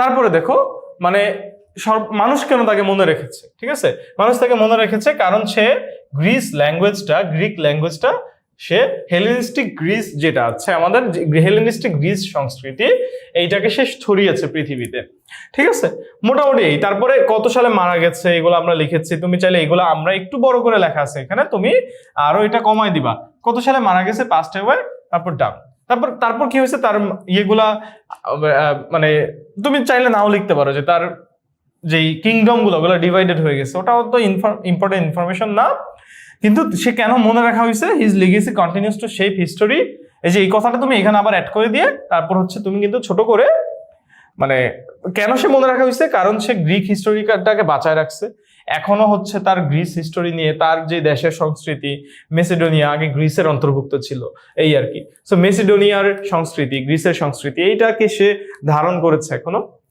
মানে গ্রিসকে বাঁচায় রেখেছে সে, গ্রিসকে মানুষ, গ্রিক সংস্কৃতি, গ্রিক ল, গ্রিক এম্পায়ার, এগুলো নিয়ে আমরা অনেক কথা বলি, এই জন্য মানুষ তাকে স্মরণ করে। তো এইগুলো হচ্ছে আমরা এক জায়গায় এনে এটাকে আরেকটু ছোট করে চাইলে সামারিটা এন্ড করতে পারি, শেষে আমরা যদি মৃত্যু দেই, মেরে ফেললে কোনো সমস্যা নেই, মেরে ফেলবো বলতে সে মানে জাস্ট মৃত্যু সালটা লিখলে আর কি, ওকে। সো এইভাবে করে সামারিটা কিন্তু লিখবা, হ্যাঁ, একটু সামারিটা কি কি অ্যাড হবে, এই যে কি কি জিনিস অ্যাড হবে, জন্ম পরিচয়, বাল্যকাল, তার কাজ, ইম্পর্টেন্ট কাজ, কেন সে ফেমাস, তারপরে এন্ড, শেষ, এই কয়েকটা পয়েন্ট এন্ড, 5 থেকে 6টা সেন্টেন্স, 6 থেকে 7টা সেন্টেন্স এখানে চলে আসবে। সামারি কিন্তু এর চেয়ে সহজে আর হবে না ইনশাল্লাহ, হ্যাঁ, ওকে ফাইন, সামারি গেল। আমার কলামটা দেখি, ভাইয়া কলাম নিয়ে অনেকে প্যারা খাই, এবি কলামে মনে রাখবা কি লিখবা, সাবজেক্ট, তারপর হচ্ছে ভার্ব, তারপরে হচ্ছে অবজেক্ট, তারপরে হচ্ছে এক্সটেনশন বলি যেটাকে আমরা অ্যাডভার্ব বলি, অ্যাকচুয়ালি সেটা গ্রামাটিক্যাল অ্যাডভার্ব, তাহলে আমরা আবারও বলি সাবজেক্ট, ভার্ব, অবজেক্ট, তারপর হচ্ছে অ্যাডভার্ব, এডিভি। সাবজেক্ট ভার্ব দেওয়ার পরে আমরা অবজেক্ট দিচ্ছি, অ্যাডভার্ব দিচ্ছি। অবজেক্ট কেমনে বের করি, ভার্বকে কি বা কাকে দ্বারা প্রশ্ন করলে, এই প্রশ্নগুলো আমরা অবজেক্ট পাবো, ওবিজে যেটা অবজেক্ট। আর ভার্বকে কোথায়, কখন, কিভাবে, বাকি প্রশ্ন করলে, কি কাকের বাইরে যত প্রশ্ন করব, কোথায়, কখন, কিভাবে, কেন, এই যে যারা ফ্রি হ্যান্ড রাইটিং লিখতে পারো না তাদের কিন্তু এইভাবে সাবজেক্ট দিবা আগে, ভার্ব দিবা আগে, তারপরে ভার্বকে প্রশ্ন করবা, ভার্বকে প্রশ্ন করবা, এই ভার্বকে প্রশ্ন করবা, ভার্বকে প্রশ্ন করবা, জাস্ট প্রশ্ন করো যে কি, আমি বাবাকে দেখলাম, কাকে দেখলাম, বাবাকে, I saw my father, I saw আমি দেখলাম, দেখেছিলাম, কাকে, মাই ফাদারকে, দেখো একটা সেন্টেন্স হয়ে গেছে। কি বা কাকে দ্বারা প্রশ্ন করবা, সেন্টেন্স হয়ে যাবে। কি কাকের প্রশ্ন না পাইলে এবার অ্যাডভার্ব বের করো, কোথায়, কখন, কিভাবে, কেন, মানে সহজ কথা, কি কাকের উত্তর দেয় অবজেক্ট, দুইটা পার্ট আর কি। ভার্বকে যদি আমরা প্রশ্ন করি, কাকে প্রশ্ন করবো ভাইয়া, ভার্বকে প্রশ্ন করবো, ভার্বকে প্রশ্ন করবো, কি কাকের উত্তরটা দিবে অবজেক্ট, বাকিগুলো দিবে অ্যাডভার্ব, বাকিগুলো উত্তর দিবে ডাবলএইচ কোশ্চেন উত্তর, কোথায়, কখন, কিভাবে, কেন ইত্যাদি নানান প্রশ্ন হতে পারে, কতবার, কত সময়, কত দ্বারা, কার দ্বারা, নানান প্রশ্ন হতে পারে। ডাবলএইচ বাকি প্রশ্ন উত্তর দিবে অ্যাডভার্ব, বাকি প্রশ্ন উত্তর দিবে অ্যাডভার্ব। সব মিলে ঘুরে ফিরে ভার্বের পরে কি, কাকে, কোথায়, কখন, কিভাবে, কেন, এই প্রশ্নগুলাই করি আমরা। এইটা করে করে আমরা এই টেবিলটা সলভ করতে পারি। বাংলাদেশ হয়, কি হয়, হয়, বাংলাদেশ হয়, মানে বাংলাদেশ একটি কি হয়, একটা ইন্ডিপেন্ডেন্ট কান্ট্রি। দেখো অ্যান আর্টিকেল বলা আছে, অ্যান এর পরে কি ভাওয়েল আসবে, এই যে ভাওয়েল আছে, Bangladesh is an independent country. Bangladesh হয়, কি হয়, ভার্বকে প্রশ্ন করো, কি হয়, কাকে হয়, কোথায় হয়, কখন হয়, এগুলো তো আর উত্তর যায় না, যেটা উত্তর যাবে সেটাই তো ম্যাচ করাচ্ছি। বাংলাদেশ হয় একটা independent country, Bangladesh subject, is verb, তারপরে কি হয় ওটার উত্তরটা দিলাম, কাজ কিন্তু শেষ। বাংলাদেশ ইজ অ্যান, এই যে বাংলাদেশ, কই এটা আনসারটা কি নেওয়া হয় নাই, হ্যাঁ এটাকে আনসার নেওয়া হয় নাই, এটা আনসারটা নেওয়া হয় নাই দেখা যাচ্ছে, ওকে এটা আনসারটা ভুল আসছে, যাই হোক এটা আনসারটা ভুল আসছে, আমরা এটা ঠিক করে নিচ্ছি, সমস্যা নেই। So Bangladesh is an independent country, এটা গেল, Bangladesh is an independent country, নিচের আনসারটা একটু অন্য কলামেরটা চলে আসছে, Bangladesh is an independent country. তারপরে উই অ্যাচিভড, কি আমরা অ্যাচিভ করেছি, কি অ্যাচিভ করেছি বলেন, আমরা কি অ্যাচিভ করেছি, উই অ্যাচিভড, কি অ্যাচিভ করেছি বলেন, কি অ্যাচিভ করেছি, উই অ্যাচিভড, উই অ্যাচিভড, কি অ্যাচিভ করেছি প্রশ্ন করেন। উই অ্যাচিভড ইন্ডিপেন্ডেন্স, ফ্রিডম, কি অ্যাচিভ করেছি আমরা, কি অ্যাচিভ করেছি ফ্রিডম। তাহলে 2 নাম্বারটার সাথে কোনটা যাবে? ই, 2 এর সাথে ই। ঠিক আছে, একের আনসার কি হবে? একের আনসার হবে সি আর 2 এর আনসার হবে ই। তাহলে আমরা লিখে দিই, এটার আনসার হবে, একের আনসার কি হবে? আই, আয়ের উত্তর হবে এই যে আই প্লাস, এখানে উত্তর লিখে দিচ্ছি, আই প্লাস কি হবে বলেন? সি নাম্বার, এটা একটা। তারপর হচ্ছে 2 এরটার সাথে কি হবে? ই, 2 এরটার সাথে হবে ই, 2 এরটার সাথে হবে ই। বাংলাদেশ ইজা, এখন বাংলাদেশ কি?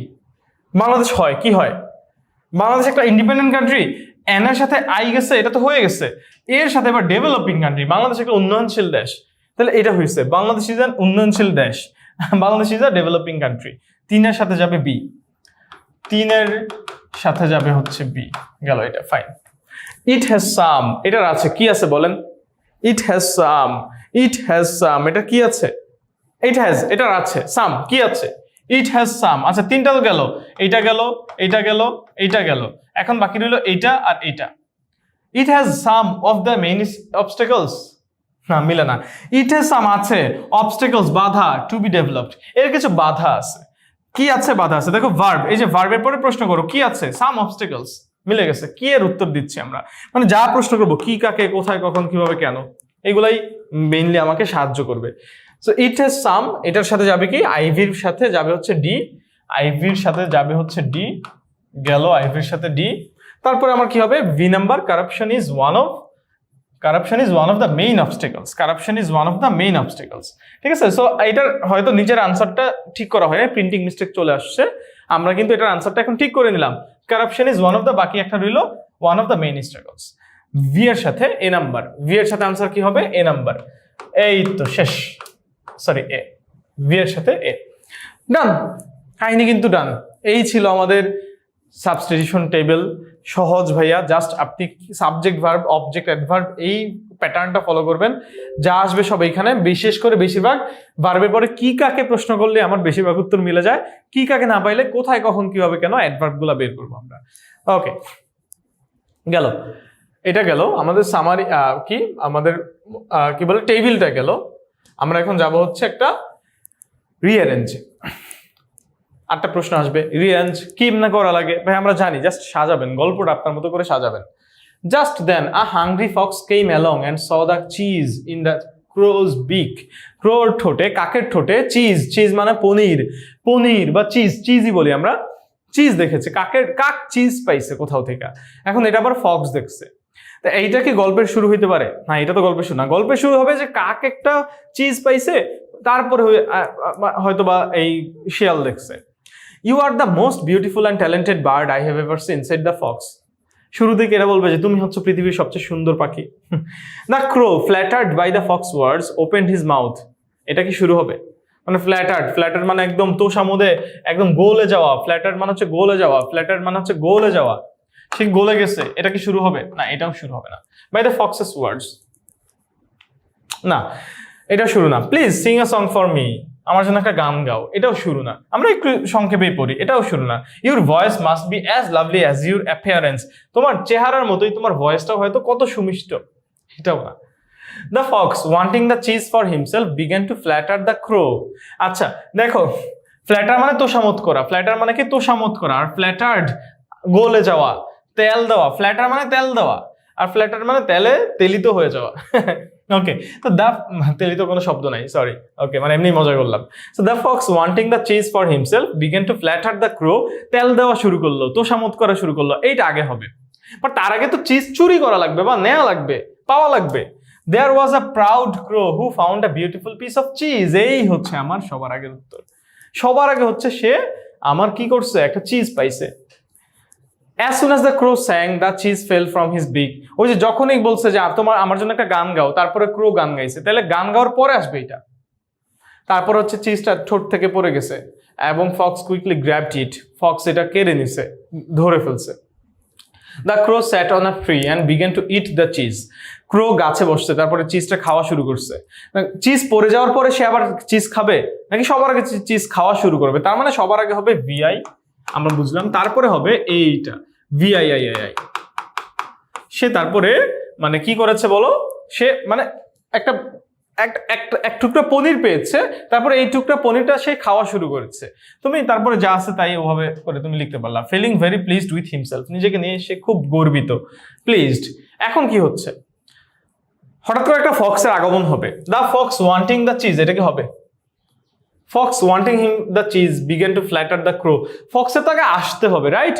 আগে ফক্সের আসতে হবে। এই যে দেখো আই নাম্বার, মানে হঠাৎ করে সে ফ্ল্যাট করা শুরু করবে না, বিগেন টু ফ্ল্যাটার করা শুরু করবে না, তেল মারা শুরু করবে না। আগে ফক্স আসবে, গুটি গুটি পায়ে এসে দেখবে ওয়ে কাক কি করে, কিরে কাকের তো আজকে কপাল ভালো, কি খাচ্ছে, এই তো আসলো ফক্স, গুটি গুটি পায়ে আসলো। তার মানে তারপরে কোনটা হবে বলো? ভিআইআই এর পরে আই নাম্বারটা মানে কঠিন কিছু না ভাইয়া, তারপরে দিলাম আই। তারপরে কি বলো? Just then a hungry fox came along and saw the cheese in the crow's big, কাকের ঠোঁটে চিজ পাইলো। ইউ আর দ্য মোস্ট, তারপর আইসে কিসে বলছে তুমি বিউটিফুল, আইসে কিসে বলছে আমার জন্য গান গাও, সে বলছে। তারপর কি ক্রো ফ্ল্যাটার্ড হয়ে গেছে, এরপরে কি ফ্ল্যাটার্ড হয়ে গেছে ক্রো, মানে আইয়ের পরে কি এটা হবে যে কাক আসছে কাকরে দেখে, সরি শিয়াল আসছে শিয়ালরে দেখে কাক ফিদা, না এইখানে এইরকম না। ফক্স আইসা যখন দেখছে তখন সে চাইছে যে আমি আসলে তাইলে চিজটা আমার লাগবে, তাইলে আমি আস্তে আস্তে ওকে একটু তেল মারা শুরু করি। তাহলে আইয়ের পরে আমরা নিব ভি। গেল, এটা গেল, এটা গেল, ঠিক আছে, এটা গেল। তারপরে দেখি কোনটা হবে, মানে এটা গেল, ওকে ডান। তারপরে এইখান থেকে তিনটার যে কোনো একটা নিব। সে কি করলো তারপরে, মানে সে কি বললো দেখো, আমরা বললাম যে wanting the cheese for himself began to flatter the crow.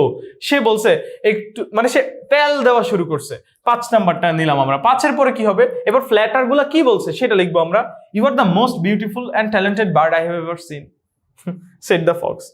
Please sing a song for me. Your voice must be as lovely as your appearance. এই দুইটা হচ্ছে ফ্ল্যাটার, এই দুইটা হচ্ছে ওই যে আমার যে তেল মারলাম, দুইটা তেল হচ্ছে এইখানে, মানে সহজ কথা তোষামোদ হচ্ছে এইখানে। দুইটা তোষামোদের কোনটা আগে হবে?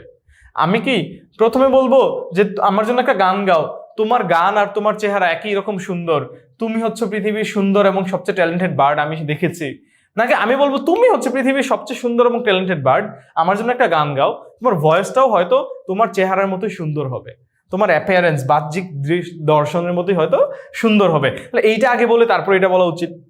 এবং সিং বলার পরে তারপরেই ক্রো সিং বলা শুরু, গান গাওয়া শুরু করবে, রাইট? এই তো ধরে ফেলছে আমরা। তাহলে আমার ভি এর পরে কি হবে? 2 নাম্বারটা, 2 এর পরে হবে 4 নাম্বার।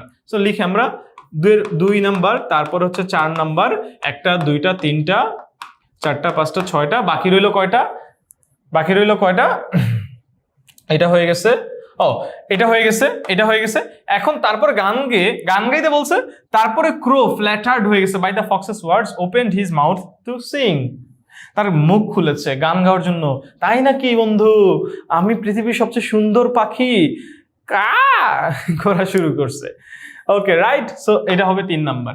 মানে তারপর আমি 3 নাম্বার যাব, সরি কই চলে গেছে, 3 নাম্বারে যাব। ওকে, তারপরে আমি লিখতাম 3 আই, সর্বশেষ বাকি রইল একটা, কই 3 কই, এই যে সর্বশেষ বাকি রইল, এটা হয়ে গেছে সব, এই পাশে বাকি রইল যা 7 number V I I.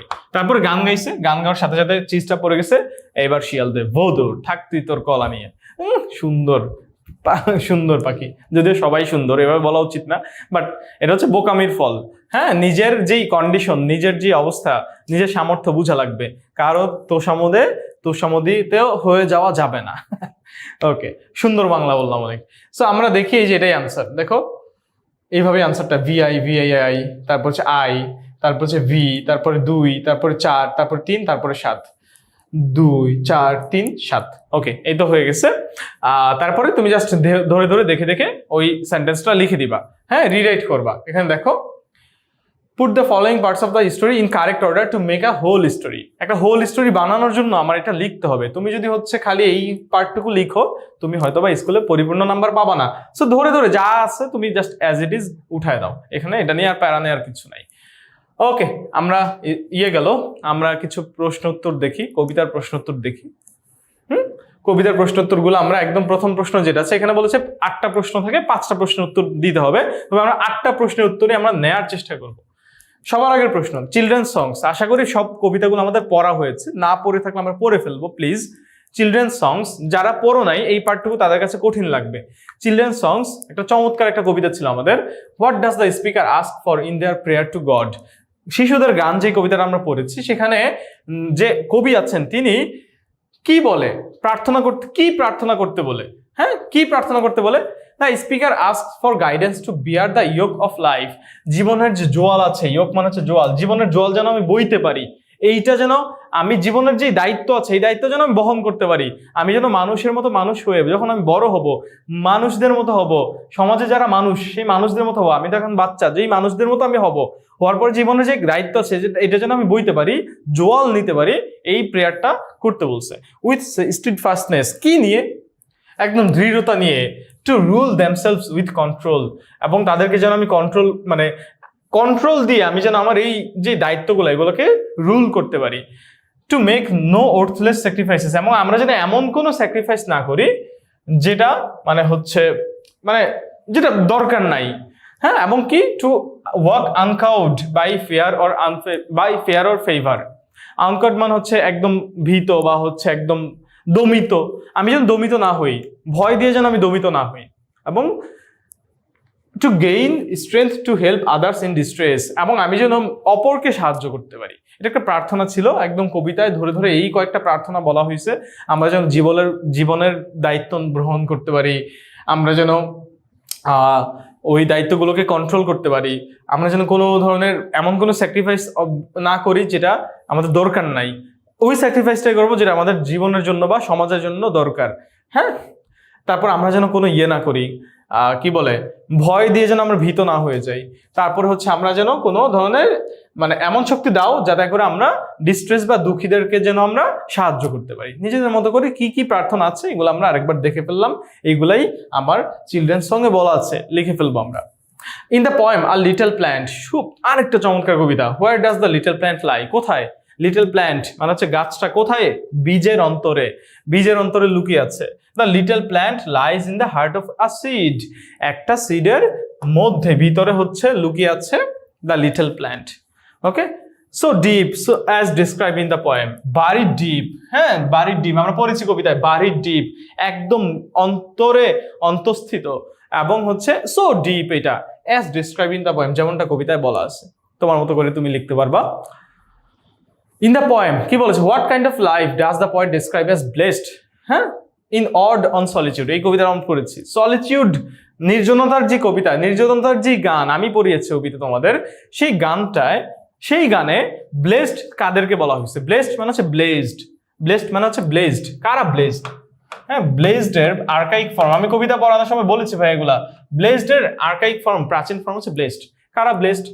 The poet describes the life of a person who is content with a simple life, সেই ব্লেসড তাদের কথাই বলা হয়েছে যারা জাস্ট একটা সিম্পল লাইফ নিয়ে সন্তুষ্ট। তারপর তোমার মতো করে তার ওই বাকি জিনিসগুলো তুমি তোমার মতো করে লিখতে পারবা। They live in peace, good health, sleep and time for study and recreation. তারাই সুখী মানুষ তারাই ব্লেসড বা আশীর্বাদপূর্ণ যারা আসলে এই কাজগুলো করে। তারপরে in the poem something told the wild গিজ, গিজ মানে কি? রাজহংসী। এই রাজহংসীকে কি বলা হয়েছে? সামথিং টোল্ড দ্য ওয়াইল্ড গিজ, বন্য রাজহংসীকে কিছু একটা বলা হয়েছে। What does the poem suggest is the reason for geese's migration, geese যে এক জায়গা থেকে আরেক জায়গায় চলে যায়, কে বলছে তাকে?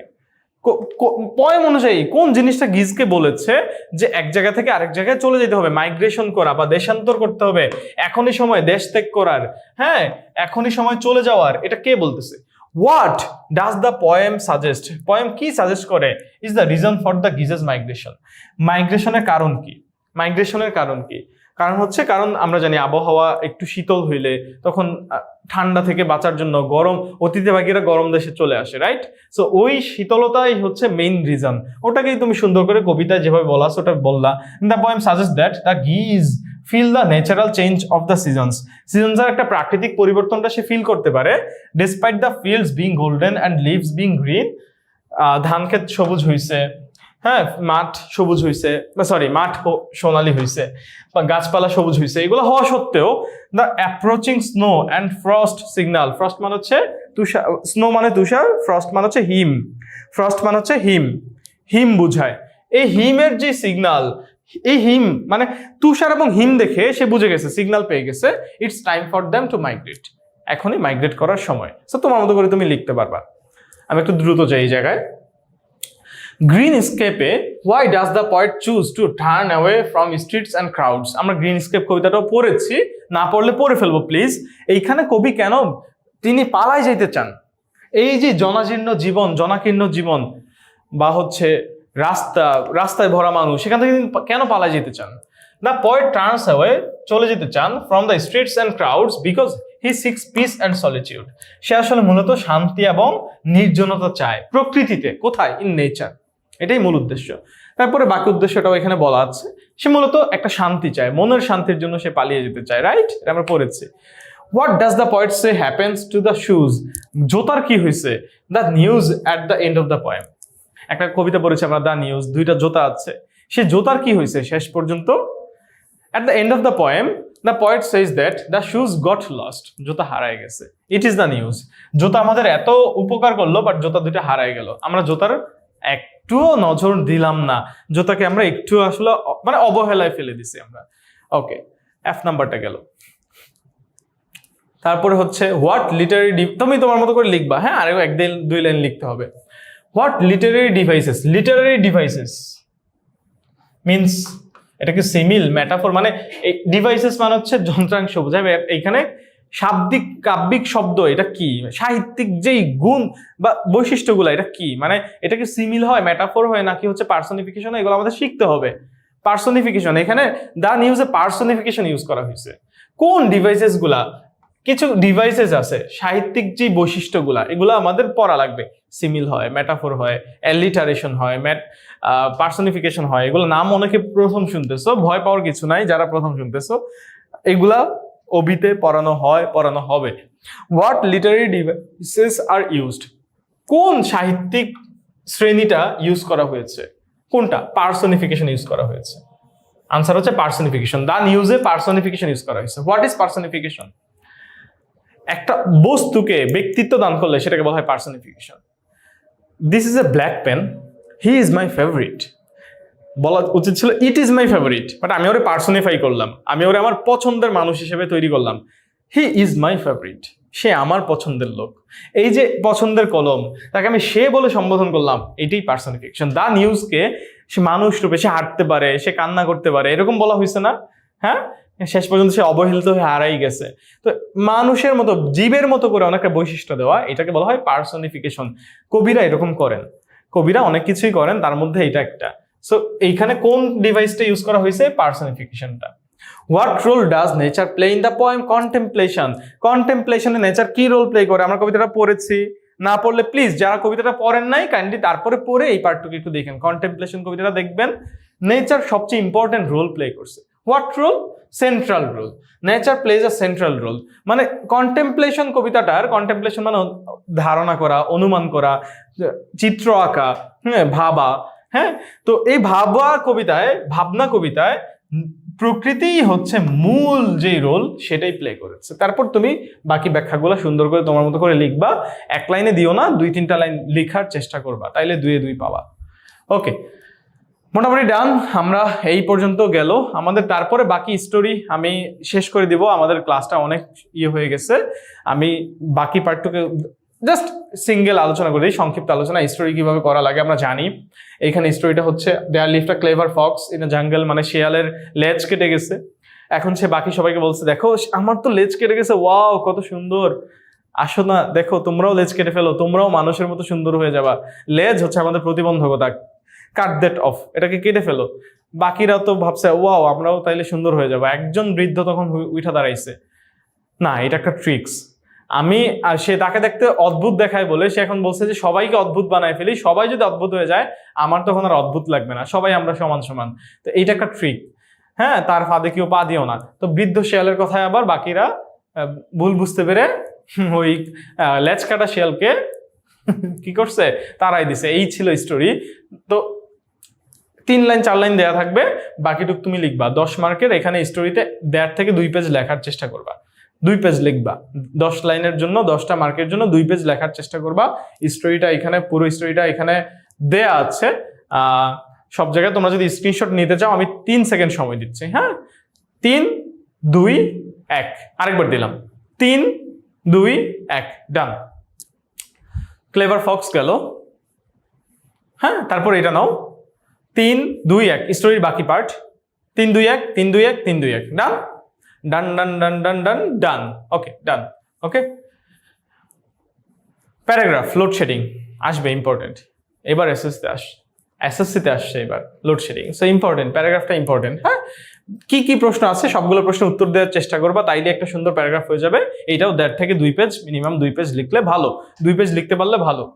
তারপরে কি বলা আছে, লোডশেডিং প্যারাগ্রাফটা এখানে দেয়া আছে। প্যারাগ্রাফ কেমনে লেখা লাগে আমরা জানি, অথবা হয়তো অন্য কোনো ক্লাসে আমরা এটাও আলোচনা করতে পারবো। আজকে আর আমি সময় নিচ্ছি না প্যারাগ্রাফ নিয়ে। সো প্যারাগ্রাফের আমরা শুরুতে আমরা হেডিং দেই, আমরা সবার আগে ইন্ট্রোডাকশন দেই, তারপরে এইটা লোডশেডিং কেন হয়, এটার সমস্যাটা কি, মাঝখানে বডি পার্টে ওগুলো লিখি, তারপরে এন্ডিংটা লিখি আমরা। হ্যাঁ, লোডশেডিং বন্ধ করার জন্য গভর্নমেন্টের হচ্ছে স্টেপস নিতে হবে। সো এটা ইয়েটা নিয়ে নাও, 3 2 1। হ্যাঁ, ইন্ট্রোডাকশনটাকে আমরা টপিক সেন্টেন্স বলি। এই আলোচনা হয় আমাদের ওবিতে, আই গেস করার কথা, না হইলেও আমরা করবো, আমরা সমস্যা নেই। ওকে, টেনশন নিও না। লোডশেডিং প্যারাগ্রাফটা স্ক্রিনশট নিয়ে ফেলছো, আই গেস ডান। ওকে, ডান ডান ডান ডান ডান। তারপর হচ্ছে একটা ডায়লগ দেওয়া আছে, স্কিল কিভাবে বাড়ানো যেতে পারে, ইংলিশের স্কিল। সেখানে ডায়লগ কিভাবে লিখতে হবে দেখো, 2 জন ব্যক্তি থাকবে। হ্যাঁ, তুমি সীমা, তোমার বন্ধু হচ্ছে রুমি। সীমা আর রুমির মধ্যে ডায়লগ। সো ব্যক্তিটা হবে তুমি সীমা আর তোমার বন্ধু রুমি। কিভাবে ইংলিশ বাড়াইতে হয়, স্কিল বাড়াইতে হয়, ইংরেজির স্কিল। তো তুমি তাকে উপদেশ দিবা, মেইন পার্টটুকু ভালো করে লিখতে হবে। কি উপদেশ, ইংরেজি কিভাবে বাড়ানো যায় স্কিল, যে নিউজ পেপার পড়ে, তারপর হচ্ছে টেলিভিশনে ইংরেজির নিউজ দেখে, তারপরে হচ্ছে অডিও বুক শুনে, অথবা বই পড়ে, অথবা হচ্ছে কথা বলতে বলতে বারবার প্র্যাকটিস করার মাধ্যমে। হ্যাঁ, ভোকাবুলারি শিখে, হ্যাঁ বেশি বেশি লিখে, গ্রামার শিখে, সবভাবে আসলে ইংরেজি মানে ইমপ্রুভ করা যায়, স্কিল ইমপ্রুভ করা যায়, আরো নানাভাবে করা যায়। রেগুলার প্র্যাকটিস করা লাগবে আর কি, এগুলাই তো মূল কথা। তো এইটা হচ্ছে কি করা লাগবে আমার, হাই কেমন আছো, হাইটা সুন্দর করে লিখবো আমরা, কেমন আছো, আমি ভালো আছি, তুমি কেমন আছো, আমিও ভালো আছি। হ্যাঁ, আমার একটু একটা সমস্যা ছিল, আমি ইংরেজিতে কথা বলতে পারি না, তুমি আমাকে কিছু অ্যাডভাইস দিতে পারবে কিনা, তুমি বলবা শিওর, ইয়েস। তারপর তুমি এইভাবে শুরু করো, এই লিখো, এগুলা করো। Thank you so much for your kind time, consideration of time and for your kind help. ঠিক আছে, তোমার হেল্পের জন্য অনেক অনেক ধন্যবাদ। ঠিক আছে, thank you so much Rumi, you are always welcome Seema. এই থ্যাংক ইউ আর ওয়েলকামটা সুন্দর করে লিখে আমরা ডায়লগটা শেষ করব। খাতার ডায়লগ যখন আমরা সীমা রুমি লিখবো, সীমা আর রুমি এটা এক সাইডে লিখে, মানে একটু চেষ্টা করবো যে আসলে এটা এই অ্যালাইনমেন্টটা ঠিক রাখার। হ্যাঁ, অনেকে মার্জিন দিই আমরা, মার্জিন, আমার এই অ্যালাইনমেন্ট নষ্ট হয়ে গেছে, আমার জানো আকার হাত কতটা চমৎকার, যাই হোক একটা গাছ হয়ে গেছে। তুমি সুন্দর করে মার্জিনেও করার দরকার নেই, পেন্সিল দিয়ে চাইলে করতে পারো, বাট এটা যেন সমান সমানে থাকে। তারপর এখানে যেটা শুরু করবা ডায়লগটা, এখানেও যেন এইটাও যেন অ্যালাইনমেন্টটা সমান সমানে থাকে আর কি। এইটা রাখলে ডায়লগের প্রেজেন্টেশনটা অনেক ম্যাটার করে। প্রেজেন্টেশনটা সুন্দর হইলে তোমার কিন্তু পারফেক্ট একটা নাম্বার, তুমি মিনিমাম 9 কিন্তু এখানে আনা কোনো ব্যাপারই না। ওকে, জাস্ট গ্রামারটা এবং মেইন পার্টটা ফোকাসে রেখো। এই ছিল আমাদের প্রশ্ন। এতক্ষণ পর্যন্ত আমি ছিলাম তোমাদের গাজী ভাইয়া। ইনশাল্লাহ দেখা হবে ওবিতে। ভালো থেকো, সুস্থ থেকো, এবং হচ্ছে একটু পড়াশোনা করো আর কি। হ্যাঁ, কারণ দিন শেষে সব কথার এক কথা হচ্ছে সামনে বার্ষিক পরীক্ষা। যদি পড়াশোনা না করো ভাইয়া, যেটা হবে, বিশেষ করে ইংরেজিটা রেগুলার যদি না পড়ো, ভোকাবুলারি পিছায় পড়বা, সবকিছু নষ্ট হয়ে যাবে। বিশেষ করে তোমার যদি হচ্ছে এই বয়সে আইসা এই তোমার সেন্টেন্স মেকিং, ভোকাবুলারি বলো, ইংরেজির স্কিল, এগুলো যদি তোমার ঠিক মতো তুমি না শিখতে পারো এই বয়সটায়, 9 10-এ উঠে, 11-এ উঠে, 12-এ উঠা বিপদে পড়ে যাবা। সো একটা রিকোয়েস্ট, একটু পড়াশোনা করো। কোনো সমস্যা থাকলে আমাদেরকে জানাও, আমরা আছি তোমাদের সাথে, ওবিতে থাকবো পুরো ওবিতে। সো ইনশাল্লাহ দেখা হচ্ছে অন্য কোনো একটা ক্লাসে। আল্লাহ হাফেজ।